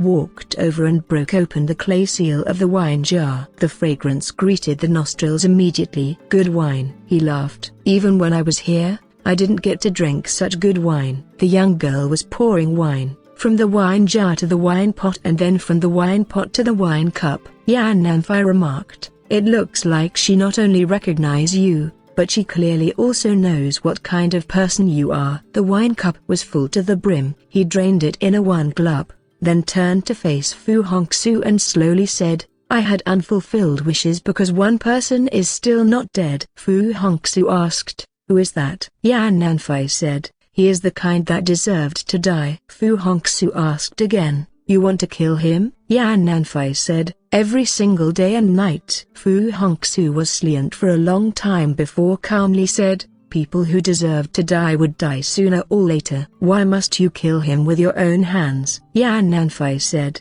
"Because apart from me, no one else knows that he deserved to die." Fu Hongxue questioned, "Who exactly is this person?" Yan Nanfai replied, "Gong Tsiu." It was suddenly very dead still. Even the young girl who was serving wine had momentarily forgotten to pour wine. Hongxue. These are 3 characters alone was enough to frighten people into submission. The raindrops trickled down from the roof like a curtain of beads. Fu Hongxue faced the windows for a long time before abruptly asked, in the last 40 years, how many people could be considered as true heroes? Yan Nanfei answered, 3 persons. Fu Hongxue, only 3? Yan Nanfei said, I didn't include you. We're broken bar. Fu Hongxue interrupted him, calmly said, I know I am not a hero. I know only how to kill people, but not how to save them. Yan Nanfei continued, I did knows that you are not a hero, simply because you have no intention to be one. Fu Hongxue said, the 3 you mentioned are Shen Lang, Li Xunhuan and Yi Kai? Yan Nanfei nodded. Only those 3 are fit to be called true heroes. No one in the martial world could dispute that. The first decade belongs to Shen Lang. Xiao Li Flying Dagger dominated the second decade, and in the third decade Yi Kai took over. Fu Hongxue said, in the last 10 years. Yan Nanfei laughed coldly. The martial world of this age without a doubt belongs to Hongxue. The wine cup was full again. He again quaffed it down in one go. He not only have close ties with the imperial family, he is also Shen Lang's only successor. He is famous, charming and suave, excellent in literary arts and unmatched martial skills. A great swordman. Fu Hongxue said, yet you want to kill him. Yan Nanfei slowly nodded his head. I want to kill him, but it is not for fame, neither it is for vengeance. Fu Hongxue asked, then, for what reason? For justice and righteousness, because I know his secret. Only a broken bar, said Yan Nanfei. He was draining his third toast when the wine cup suddenly crushed in his hands with a bow. His complexion had changed into a kind of ghostly dead greenish hue. Fu Hongxue took just one look at him and shot up like wind. First, jamming a pair of silver chopstick into his mouth, and then without delay sealing all the acupoints leading to his heart. Yan Nanfei's mouth was already clamping shut, but he couldn't bite through the pair of silver chopsticks, thus leaving a small gap. Through this gap, Fu Hongxue was then able to pour a vial of antidote into his mouth. With his fingers, he lightly tapped a couple of times on Yan Nanfei's forehand. The silver chopsticks came popping out, and the antidote was already in his belly. The young girl was already frightened to death and was about to slip away quietly. But before she could do so, she felt a pair of eyes, sharper and colder than any knife edge, already boring into her. The wine pot and wine cup were made of pure silver. The clay seal on the wine jar showed no signs of tampering. But Yan Nanfei was poisoned, already deeply poisoned after only 3 cups of wine. How did the poison get into the wine? Fu Hongxue smashed the wine jar. The bottom was exposed. Under the bright lamp, something was shining like a star at the bottom of the wine jar. It was a 3-inch long needle. The jar bottom was only slightly thicker than an inch. By pushing the needle into the bottom of the wine jar, the poison on the needle would then dissolve into the wine. He had found the answer to the question within seconds. But there was more than one question. The poison is from the needle, but where did the needle come from? Fu Hongxue's eyes was as cold as a knife edge, calmly asked, you brought this jar of wine? The young girl nodded her head. Her apple cheeks were already white with fear. Fu Hongxue asked again, where did you bring it from? Young girl quivering, this is our own wine, which were all stored in the basement. Fu Hongxue again, why did you pick this particular jar? Young girl replied, it was not me who picked the wine. Our mistress told us to serve the very best for the honored guest. That jar of wine was the best of the best. Fu Hongxue followed up, where is she? Young girl replied, she was changing because he broken bar. Before she could finish, someone from outside already continued for her, a broken bar because when I returned just now, I was also completely drenched. Her voice was pleasant, her smile was attractive, her bearing was graceful and elegant, while she dressed very softly in pale hues. Perhaps she could not be regarded as a beauty who could break up dynasties or take over cities with a bat of her eyelids, but when she walked in, she was like a light ray of moon shining through the window in a lifeless night, emitting a sense of unspeakable beauty and a sense of indescribable tranquil happiness. Her eyes were gentle, just like the moon in spring. But they became much keener upon seeing the poison needle in Fu Hongxue's hand. Since you are able to find this needle, then you would surely know its origins. Her voice had also become much more incisive. This is Tang family of Sichuan's unique hidden projectile. The dead old man outside is the disgrace of the Tang family, Tang Xiang. He had been inside here before, since this mansion was hardly a heavily guarded place. In fact, the wine storage at the basement wasn't even locked. Fu Hongxue didn't seem to hear a single word of what she said. He only stared at her blankly, his pale face turned into a crimson red, his breathing ragged and urgent. Torrents of cold sweat had replaced the rain that had only just dried on his face. Min-Yuxin looked up and only then saw these odd changes on his face. She exclaimed loudly, "You are poisoned as well?" Fu Hong held both his hands tightly together, but still he couldn't stop himself from trembling. Without warning, he flipped in the air and shot out of the window like an arrow. The young girl looked in surprise as he vanished from view, raising her eyebrows. "This person seems to have quite a few problems." Min-Yuxin exhaled lightly. "Indeed, his sickness is very severe." Young girl said, "What sickness is that?" Min-Yuxin answered her, "Sickness of the heart." Young girl blinked. How could his heart be ill? Min-Yuxin was silent for a long while before sighing again. "It is because he is a man of great grief. Only the wind and the rain, no light." The town in darkness was just like a barren wilderness. Fu Hongxue had collapsed beside an alley sewer, his body curled with spasms and was vomiting non-stop. He perhaps did not vomit out anything but the pain and sorrow in his heart. He was indeed sick. To him, this sickness was not only pain and suffering that he could not be freed from,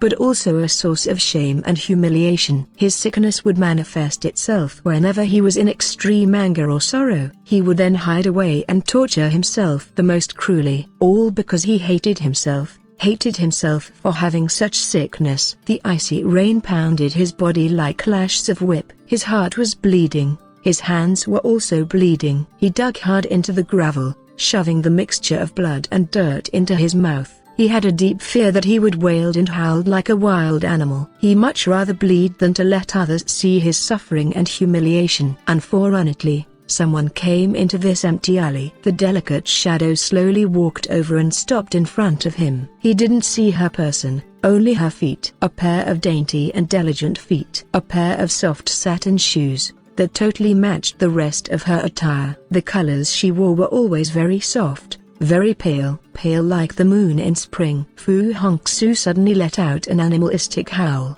like a tiger with a belly wound. He would much rather anyone else in the world but her, to see his suffering and humiliation. He struggled to get up, but somehow every single muscle in his body shook violently in convulsion. She sighed, sighing as she bended on her knees. He heard her sigh, and felt a pair of icy hands lightly caressing his face. Then he lost conscious. All his sufferings and humiliation were instantly erased. When he came to, he was already back in that small mansion. She was looking at him by the bedside. Her gown was pale like the moon in spring, but orbs in her eyes were shining like the stars in autumn. Seeing that pair of eyes, he felt another spasm deep inside his heart, trembling like a zither cord. Her expression was however very cool, softly said, "You need not say anything.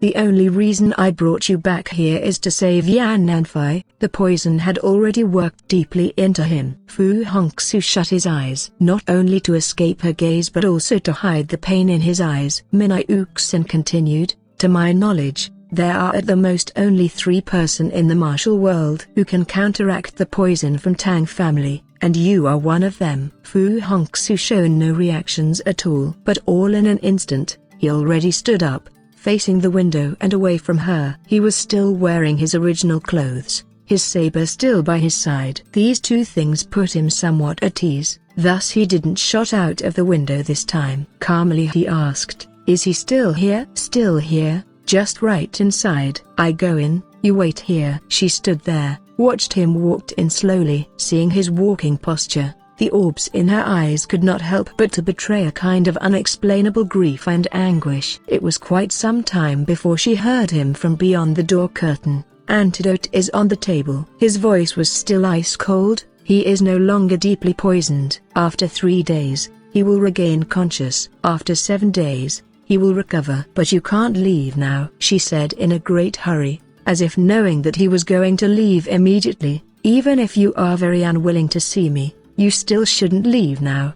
A light breeze from the window and the curtain on the door passively moved. Inside, there was no response at all. Had he left? I do understand you, and also know that you had some very painful memories. The person who had hurt you deeply in the past must have looked very much like me, Min-I-UXIN said very firmly, but you must be clear on one thing, she is not me, nor anyone else. So there is no need to escape. Nobody needs to escape. The last sentence was left unsaid, for she believed that he would certainly understand her meaning. The breeze was still blowing and the curtain was still wavering. He had not left. She heard his breathing and right away said, if you really want him to live 1 more year, you must agree to do 2 things. Finally he opened his mouth. What are they? You must not leave for the next 7 days. She blinks and continued, at noon, you must also accompany me onto the streets to observe a few people. What kind of people? The kind that absolutely would not allow Yan Nanfai to live 3 more days. Noon.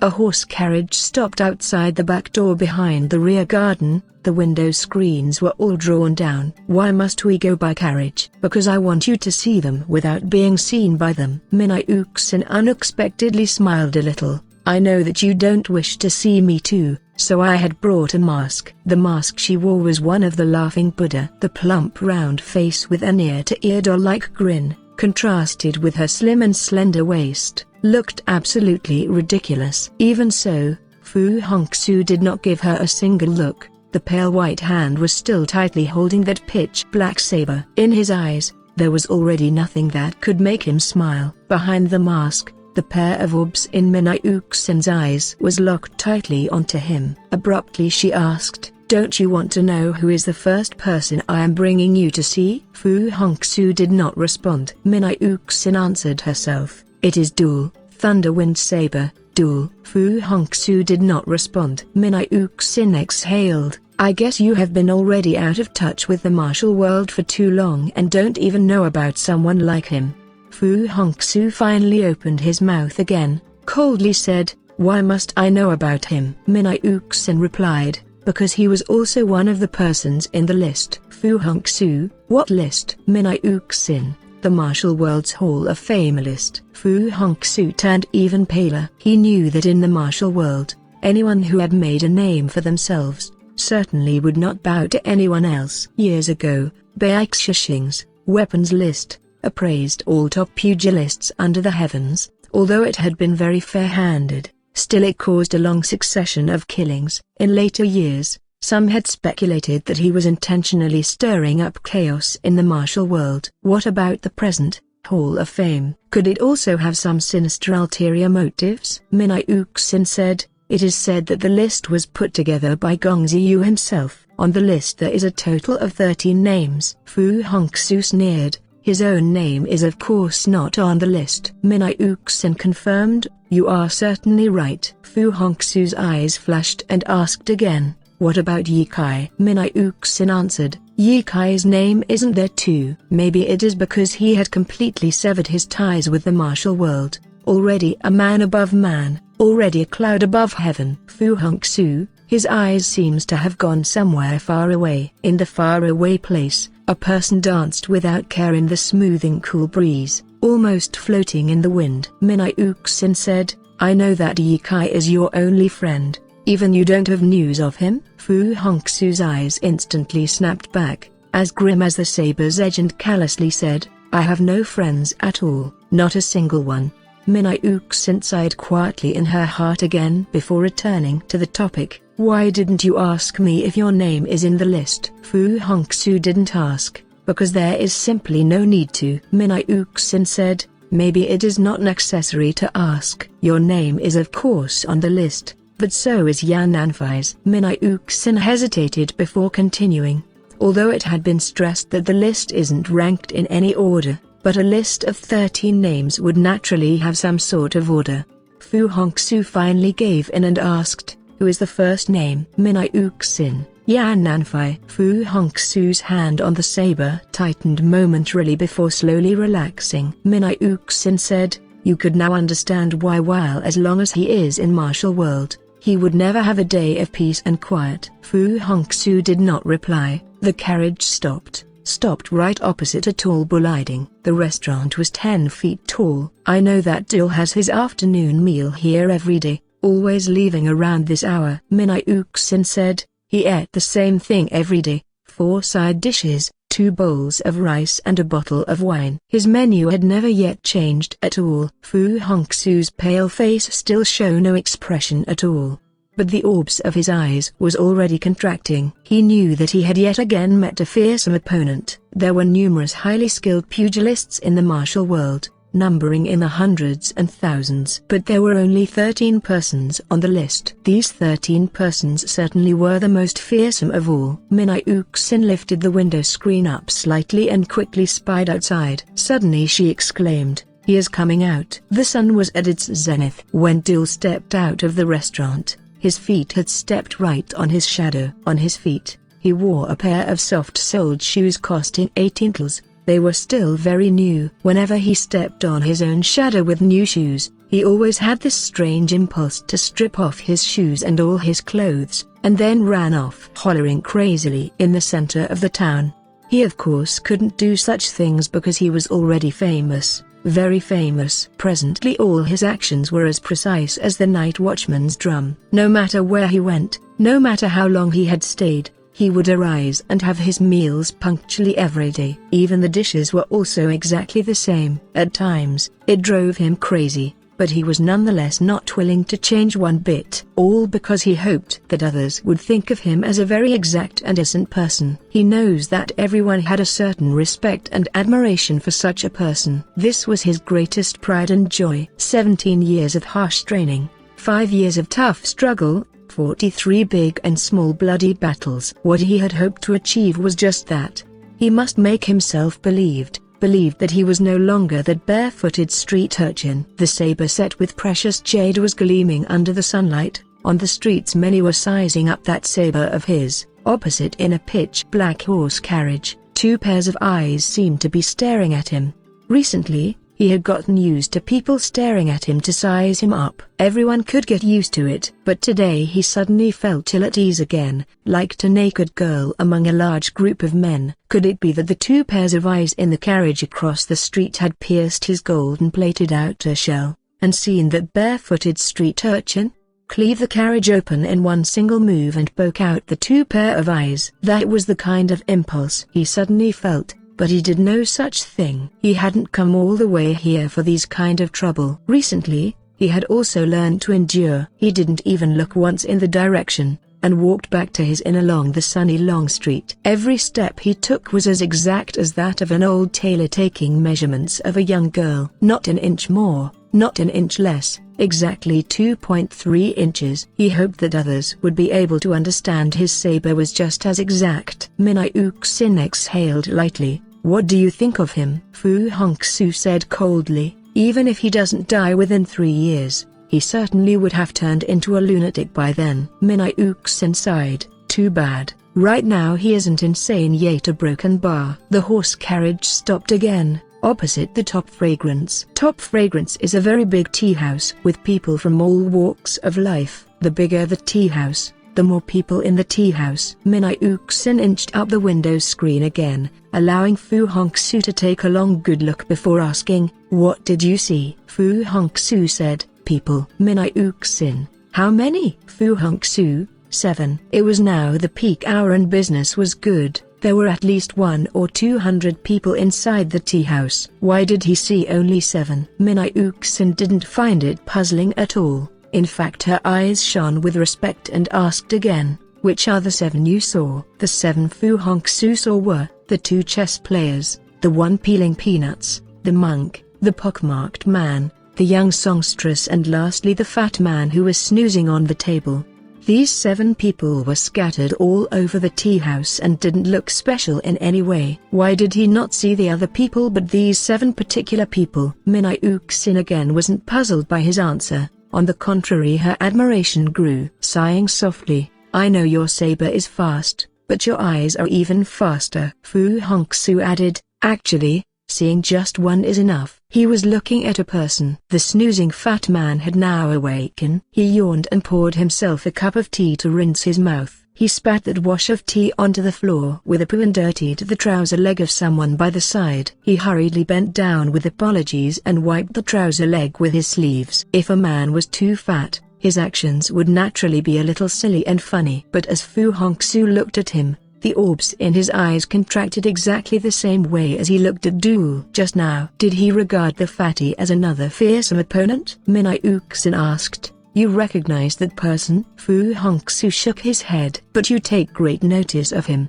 persisted Min-Yuxin. Fu Hongxue nodded. Min-Yuxin said, "Have you noticed anything special about him?" Fu Hongxue held his silence for a long while before he slowly answered, "This man has a murderous aura." Min-Yuxin said, "Murderous aura? Only an expert who had killed countless times would carry such an aura." Fu Hongxue's grip on his saber tightened. Min-Yuxin baited, but he looked nothing more than silly fatty. "That is only his cover, similar to the sheath of a sword." Fu Hongxue sneered. Min-Yuxin sighed yet again. "It looks like your eye is sharper than your saber." Evidently, she recognized this person. Moreover, she also knew a lot about his background. Fu Hongxue asked, "Who is he?" "He is the Thumb," Min-Yuxin answered. "Thumb?" Fu Hongxue queried. Min-Yuxin explained, "Do you know about a very fearsome secret organization that appeared in the martial world during recent years?" "What is this organization's name?" Fu Hongxue followed up. "Black Hand," Min-Yuxin announced. Fu Hongxue had never heard of it, but still he felt some sort of unexplained pressure. Min-Yuxin said, "Presently, in the martial world there are not many people who know about the inner workings of this organization because its dealings are totally underground. Nothing it does can be seen by the light of day." Fu Hongxue said, "What does it deal in?" Min-Yuxin said, "Kidnappings, extortions and assassinations." "As a hand has 5 fingers, this organization has 5 heads. This fat man is the Thumb of the Black Hand." The horse carriage continued its way, window screens already drawn down. Min-Yuxin suddenly asked, "In a hand, which finger has the greatest strength?" "The Thumb," Fu Hongxue replied. Min-Yuxin, "Which finger is the most agile?" "The index finger," Fu Hongxue smiled. Min-Yuxin said, "Thus, in Black Hand it is the Thumb and the index finger that are responsible for assassinations." The Thumb is fearful because he had learnt their destructive virgin art of 13 heroes, which usually can't be mastered by most in a lifetime. He managed to do so because he was originally an eunuch in the palace and was trained from young by several grand masters in the inner palace. The index finger had an even more complicated background. He is said to have worked a stint as an usher monk in Shaolin Temple, as a 6-sack elder in Beggar sect, and also had been a hall master of the 12 docks in Jiangnan's Fengwei clan. They both had a team working under them. Each and every one of the team had some special skill. Furthermore, they had worked together seamlessly for a long time. Thus they had not failed once in their assassination operations. Min-Yuxin said, "However, these two were not the most fearful person in the organization." Fu Hongxue said, "Then who?" Min-Yuxin said, "Ring finger, also known as the nameless finger. In a hand, the most clumsy finger is the nameless finger." Fu Hongxue said, "Why is the nameless finger so fearful?" Min-Yuxin said, "Precisely because he is nameless." Fu Hongxue agreed. Being a famous big shot in the martial world had its advantages, but on many occasions nameless persons were often more terrifying. It was so because it was only after they had a knife in your chest before you realized how fearful they were. Min-Yuxin said, "Nobody in the martial world knows Nameless Finger's identity, much less seen his face." Fu Hongxue said, "Not even you?" Min-Yuxin forced a smile. "Perhaps I too must wait till his knife was in my chest before I know." Fu Hongxue was silent. Only after a very long while he asked again, "Are we still checking on anyone else?" Min-Yuxin did not reply directly. This small town originally was not a very lively place, but many unfamiliar faces have arrived during the last few days. But now, These faces were no longer unfamiliar to her, because she had thoroughly investigated the background and habits of each and every one of them. Fu Hongxue was not surprised. He had long realized that she definitely wasn't the delicate and naive woman she resembled. Her pair of slender and beautiful hands wielded a force of tremendous strength, far stronger than anyone imagined. Min-Yuxin said, "I had investigated and confirmed the background of nearly all of them, with one exception." Fu Hongxue said, "Who?" Before she could answer, the horse pulling the carriage suddenly neighed loudly and reared up. The carriage tilted violently and almost overturned. Her person was already out of the compartment, only to see a man dressed in a green gown and white leggings directly under the horse's hooves. The driver could no longer control the horse. The man on the ground could not move away at all and curled up like a ball. The horse was going to trample on the poor man any moment now.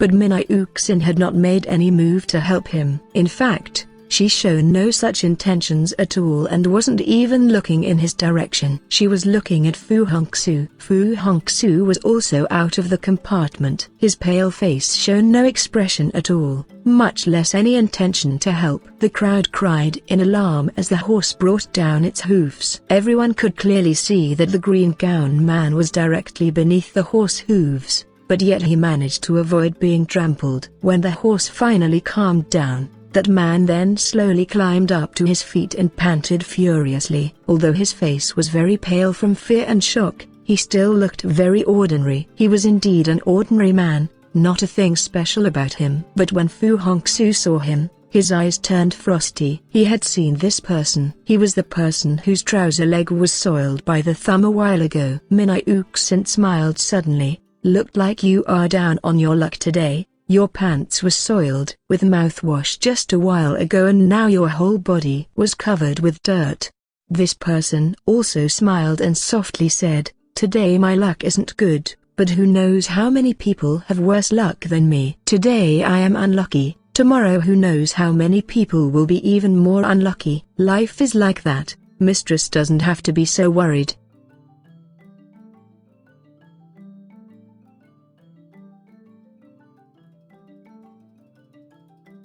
Chapter 5: Peacock. The horse didn't hurt anyone, and the carriage didn't turn over flat. This ordinary, unremarkable person had melted into the sea of people in a blink of the eye, the same way a small bubble disappeared in the vast ocean. Things like these were hardly noticeably at all. Fu Hongxue slowly raised his head. Min-Yuxin saw that he was smiling in an odd way but yet very sweetly. Out of the blue, he seemed to be lashed by an invisible whip and he instantly turned around and stepped back into the compartment. Within that moment, Min-Yuxin had seen not only the dread and pain on his face but could also felt the unbearable sorrow buried deep in his heart.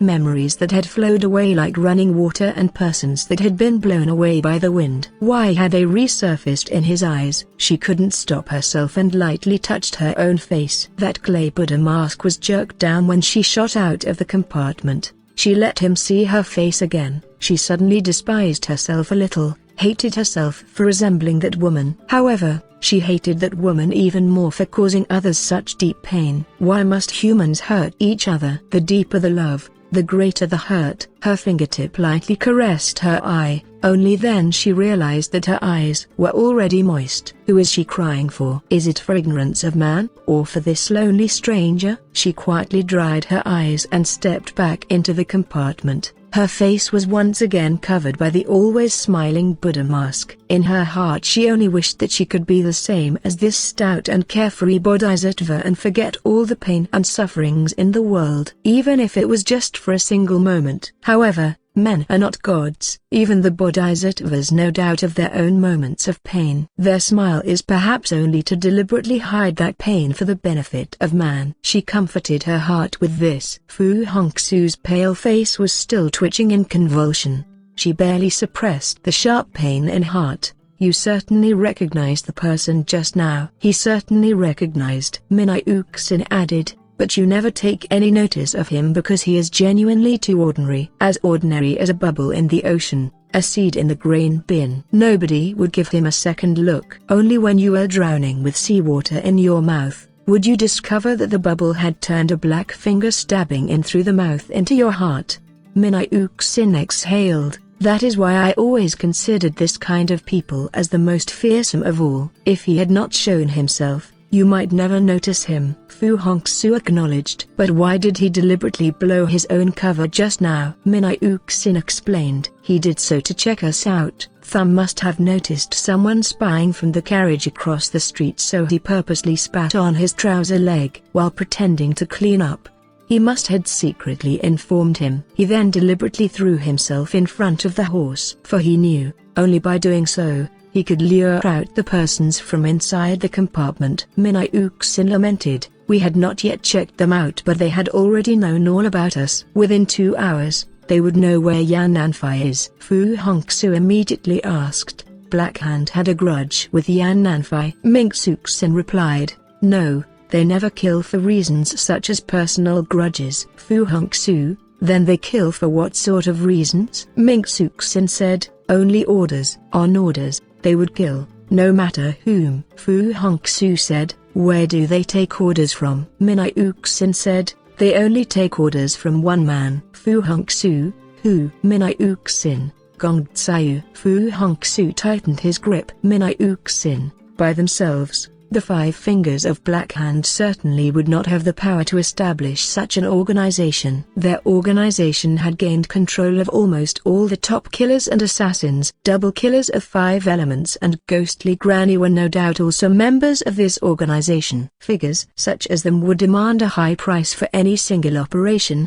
To totally control them was thus not a simple task. Min-I-Uk-Sin continued, in the whole wide world, only one person alone have that sort of power. Fu Hongxue guessed. Gongtsayu? Min-I-Uk-Sin stated, only him alone. Fu Hongxue stared at the hand on his saber, the orbs of his eyes contracting. Min-I-Uk-Sin was also silent for a long while before softly, stop killing with killing. You should have killed that man just now. Fu Hongxue laughed coldly. Min-I-Uk-Sin said, I know that you never draw your saber easily, but he is already worthy of it. Fu Hongxue mused, you suppose he is the nameless finger himself? Min-I-Uk-Sin slowly nodded. I even suspect him to be the peacock. Fu Hongxue, peacock. Min-I-Uk-Sin, peacock is a kind of bird, a beautiful bird, especially its plumier broken bar. Fu Hongxue quipped, but the peacock you are referring is not a bird. Min-Uk-Sin admitted, I was referring not to a bird but a person, a very fearsome person. The orbs of her eyes also contracted and slowly she continued, I even feel that he is the most fearsome person under the heavens. Fu Hongxue said,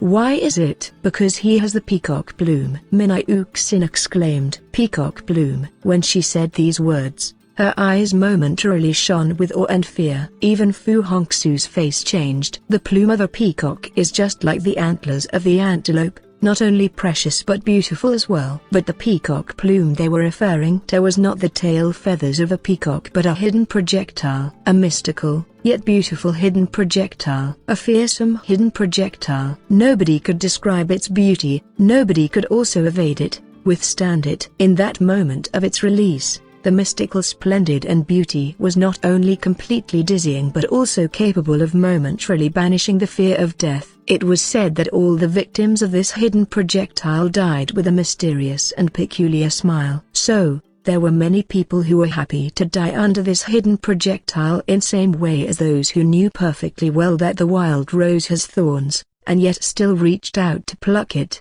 Because this kind of splendid beauty wasn't something that mere mortals could refuse. You, of course, know about the peacock plume. I know. But what you certainly don't know is, peacock plume is no longer in the peacock manner. Fu Hongxue had always been a man who wasn't easily flustered, but on hearing this, he was totally flabbergasted. He not only knew about peacock plume, but had also visited Peacock Manor. At that time, he felt like a pilgrim upon reaching the Holy Land. It was then early autumn night. He had never before seen such an extraordinary, beautiful and stately place. The night scenery of Peacock Manor was near that of the mystical Imperial Palace. There were altogether 9 large estates. The majority were built 330 years ago and experienced generations of change before achieving their present grandeur and scale. His host was the younger brother of the master of Peacock Manor, King was a man that was very conservative in speech. The truth was, this place was more than plain grandeur.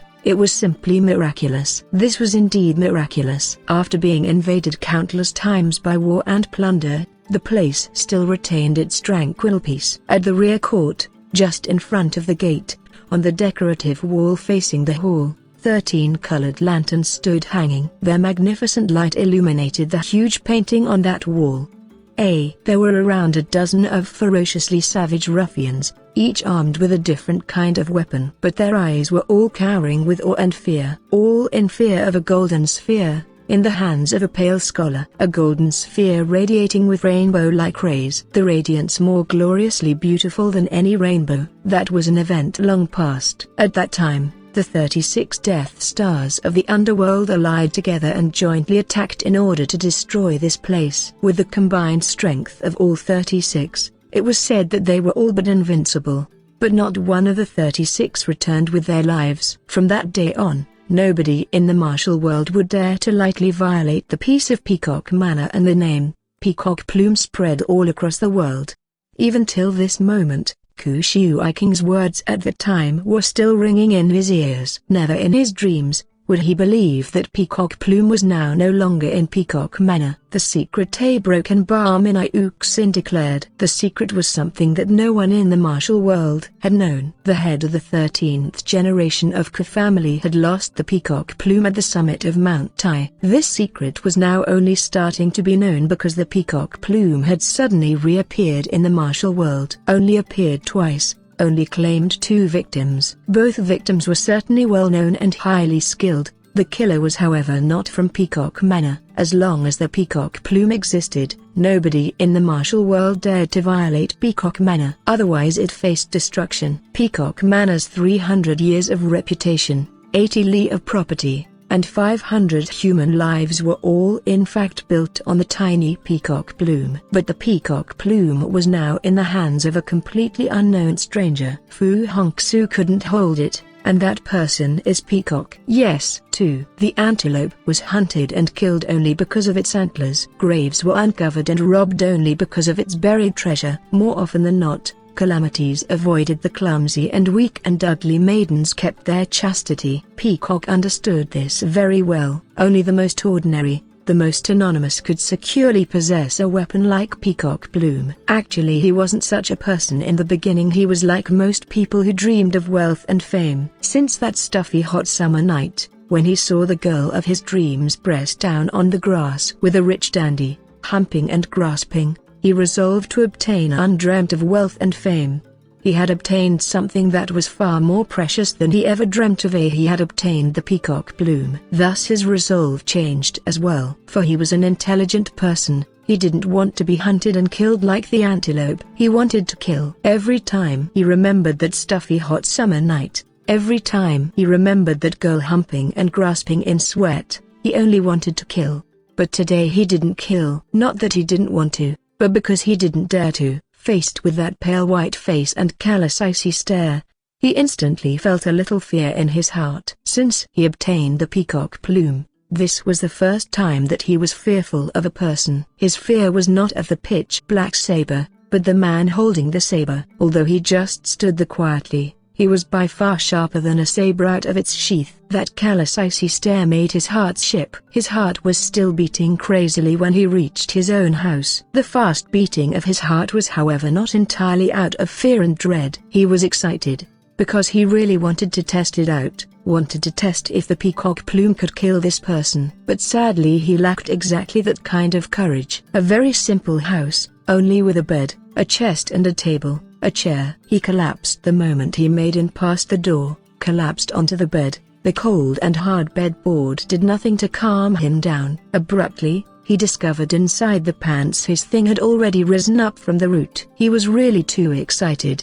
because he wanted to kill again, because he again remembered that stuffy summer night. A broken bar. The lust of killing actually would ignite his impulses and desires. This was something that he himself could not comprehend. Most unbearably was that once aroused, this kind of impulse was all but impossible to suppress. He had no women. He had trusted no women, never allowed women to touch him. He resolved this kind of need with the only method he knows, killing. Unfortunately, now he lacked the courage to kill the person he wanted to kill. That spring afternoon suddenly turned as stuffy as the summer night. He slowly reached out with his sweaty hands. At this moment, he could only ease his impulse with his hands. After that, he lay prostrated on the bed, vomiting without a pause. Vomiting while in tears. Dusk, nearing dusk but yet dusk. A person pushed open the door silently, entering silently. His body was potty and clumsy, and yet his movements were quick and light as a wild cat. Peacock was still lying motionlessly on the bed. He looked coldly at this person. He had always disliked this silly fatty,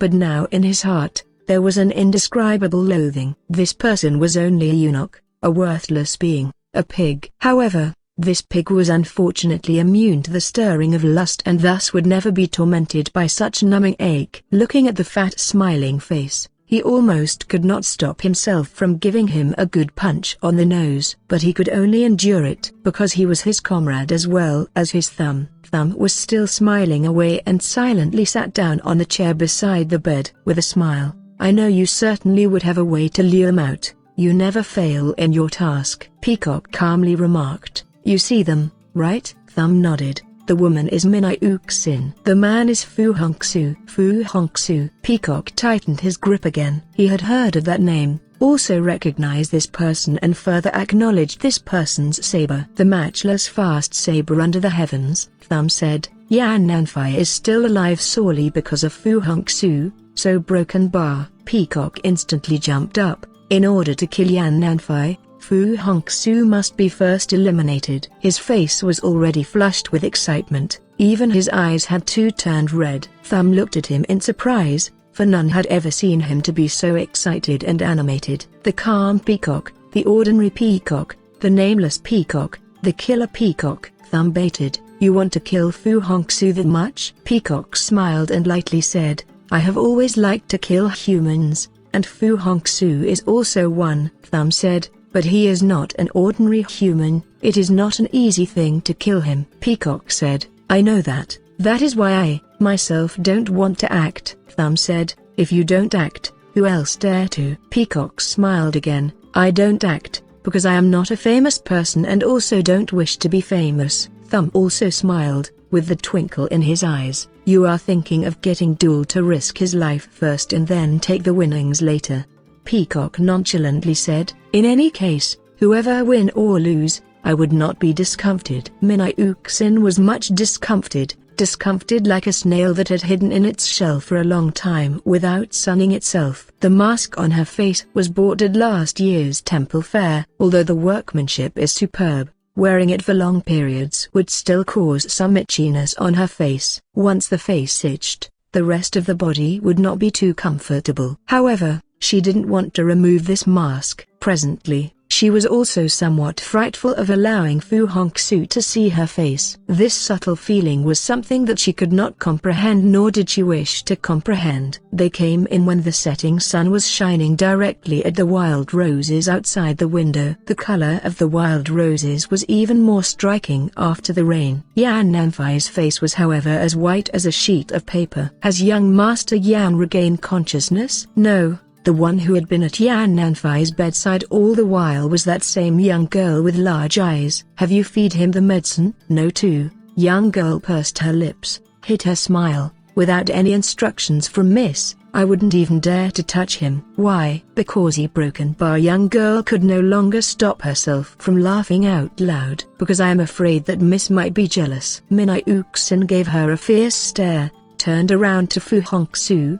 "Is it time for him to take his medicine now?" Fu Hongxue faced the window, slowly nodded. The rays of setting sun filled up the whole window. The window frame was as new as the newly glued window paper, shiny as a mirror. The two window panels were set at an angle. The lower panel was reflected with a field of wild roses. The upper panel reflected that of the room. Minai Uxin was now standing at the head of the bed. She took a pill from the vial of antidote and dissolved it in warm water. Her every movement was slow and careful, as though fearing that spoonful of medicine's effectiveness would weaken if she spilt a little. but she did not feed Yan Nanfei with that spoonful of medicine. Fu Hongxue's back was still facing them. She gave him a fugitive glance and quickly dumped that spoonful of medicine into young girl's sleeve. Then she helped Yan Nanfei up and put the empty spoon into his mouth. What's the meaning of this? Her purpose of getting Fu Hongxue here was to save Yan Nanfei, but an empty spoon wasn't going to save anyone. Fu Hongxue was still standing there silently, although he didn't turn his head. Window panel was as reflective as the shiny mirror. He could very clearly see her each and every move, but he didn't show the slightest reaction. Minai Uxin fugitively glanced at him again, and then slowly lay Yan Nanfei down, muttering, "After this dose of medicine, with a good sleep, I think he would wake up tomorrow morning." Of course, in her heart she knew that he certainly would not wake up. She was sighing. However, in that pair of eyes, clear as the moon, betrayed a hint of cunning. At this moment, someone from outside suddenly said, "A letter for Hero Fu." The envelope and the letter paper was both the most expensive kind available in the market. The letter was very brief. The characters were very tidy. "Tomorrow noon, in the abandoned Ni family garden, outside the hexagonal pavilion, bring your saber. One man, one saber." Fu Hongxue had almost no need to read the signature at the bottom, for this letter was most certainly from Duel. He could see that although Duel was very orderly, he was also extravagantly showy. His assessment was not wrong. Minai Uxin breathed out deeply. "I know that Duel would certainly challenge you, but never thought that it would come so soon." Fu Hongxue folded the letter carefully using the hand not holding the saber and then asked, "Where is the abandoned Ni family garden?" "Minai Uxin, just right opposite here." Fu Hongxue said. "Very good." Minai Uxin puzzled. "Very good?" Fu Hongxue coldly said, "I am a cripple, I don't like to walk too far before a duel." Minai Uxin said, "You intend to go?" Fu Hongxue confirmed, "Certainly." Minai Uxin, "Going alone?" Fu Hongxue, "One man, one saber." Minai Uxin suddenly laughed coldly. "Good, very good." This was a puzzling statement, and a puzzling smirk. Fu Hongxue did not understand, but he did not ask. Minai Uxin, "Tonight, you could have a good sleep. Tomorrow after breakfast, you would reach the abandoned Ni garden in just a few steps, certainly enough time for you check out the surroundings." When top experts dueled, the advantage of familiar ground was one of the decisive factors between victory and defeat. Minai Uxin said, "You had also observed Duel very well, knowing his character and habits while he didn't know a thing about you." Knowing oneself and one's opponent was of course even more decisive than knowing the ground. Minai Uxin said, "So, you already have all the decisive advantages in this duel. The moment you draw your saber, there will be only 12 names left on their Hall of Fame. Even if you don't really like to kill, it is still a very joyous situation." Again she laughed out very coldly and shouted, "What about Yan Nanfei? Have you given him a thought?" Fu Hongxue said plainly, "The one with a death duel is not him." Minai Uxin, "The one going to die is however certainly to be him." Fu Hongxue, "Certainly." Minai Uxin, "Peacock and Thumb would have no doubt know his whereabouts by now. As soon as you stepped into the abandoned Ni garden, they would storm into this house." Fu Hongxue's grip tightened again. The roots of green veins stood out like a pattern on the back of his pale white hands. Minai Uxin coldly stared at him and just as coldly mused, "Perhaps you had saved his life in the past, but he would have lived longer if not for you." The green veins at the back of Fu Hongxue's hand stood out even more distinctly, and suddenly he asked a question that he knew he shouldn't ask. "Do you really care for him?" Minai Uxin, "Certainly." She replied without thinking, replied immediately and replied very calmly. She seemed to bear no resemble at all with the person who had just dumped a spoon of life-saving antidote into the sleeve of the young girl.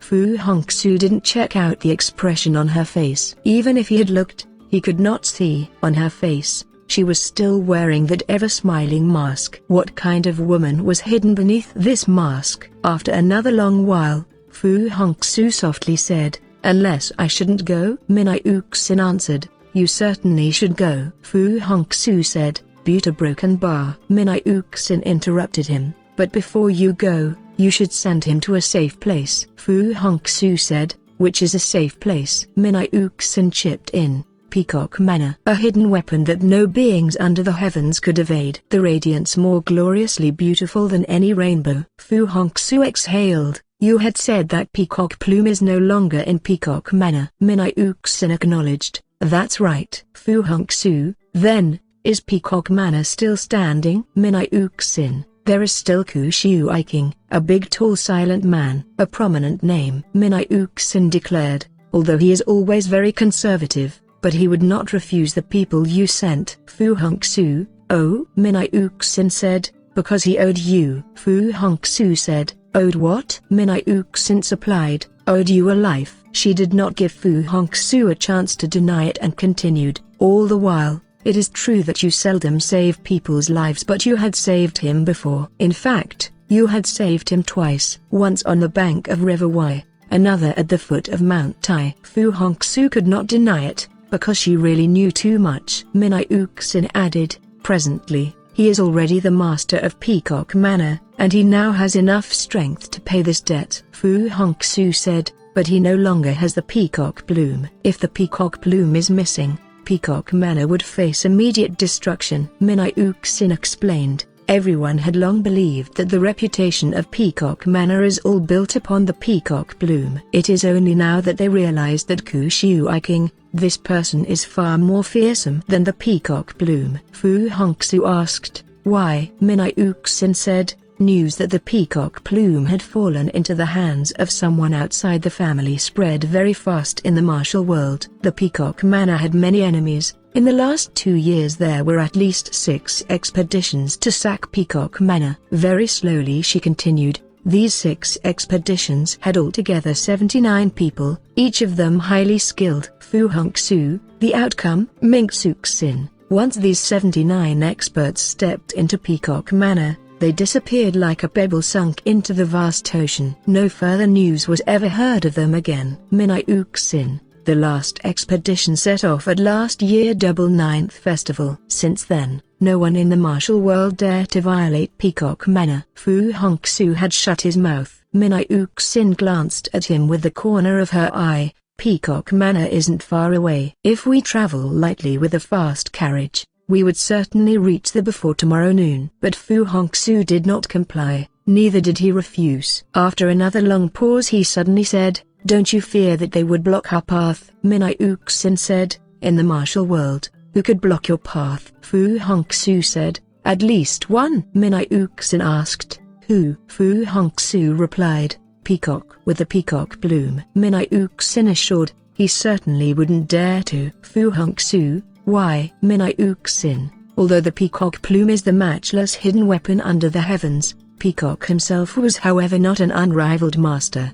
He was afraid that your saber might be faster than his hand. No matter how fearsome the hidden weapon, it is as good as scrap metal if it couldn't be released. Fu Hongxue again fell into silence. Minai Uxin said, if you really don't wish that he died in the hands of others, you should bring us there now. Fu Hongxue finally made up his mind. I can bring both of you there, but I have something to ask you. Minai Uxin, go ahead. Fu Hongxue coldly said, if you really care about him, why did you pour his antidote on a sleeve? With it, he turned and walked out without looking back, as though he knew that Minai Uxin had no way to answer that question. Minai Uxin was indeed speechlessly shocked. She indeed could not answer. Neither was she willing to. She only could look on helplessly as Fu Hongxue made his way out. Although he walked slowly, but he never stopped. Once he started to walk, he certainly would not stop. The setting sun had gradually turned pale,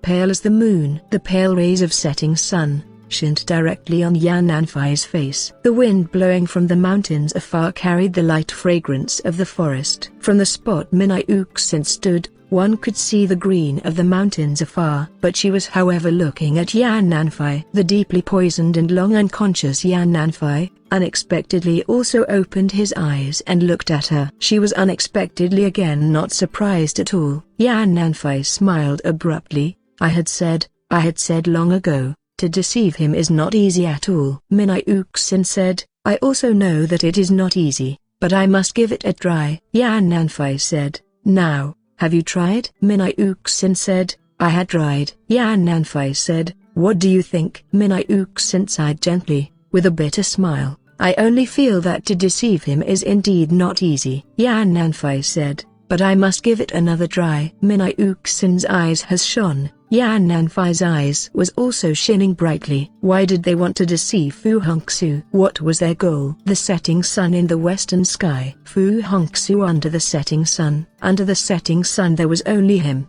In the entire world there was only him. He was completely alone.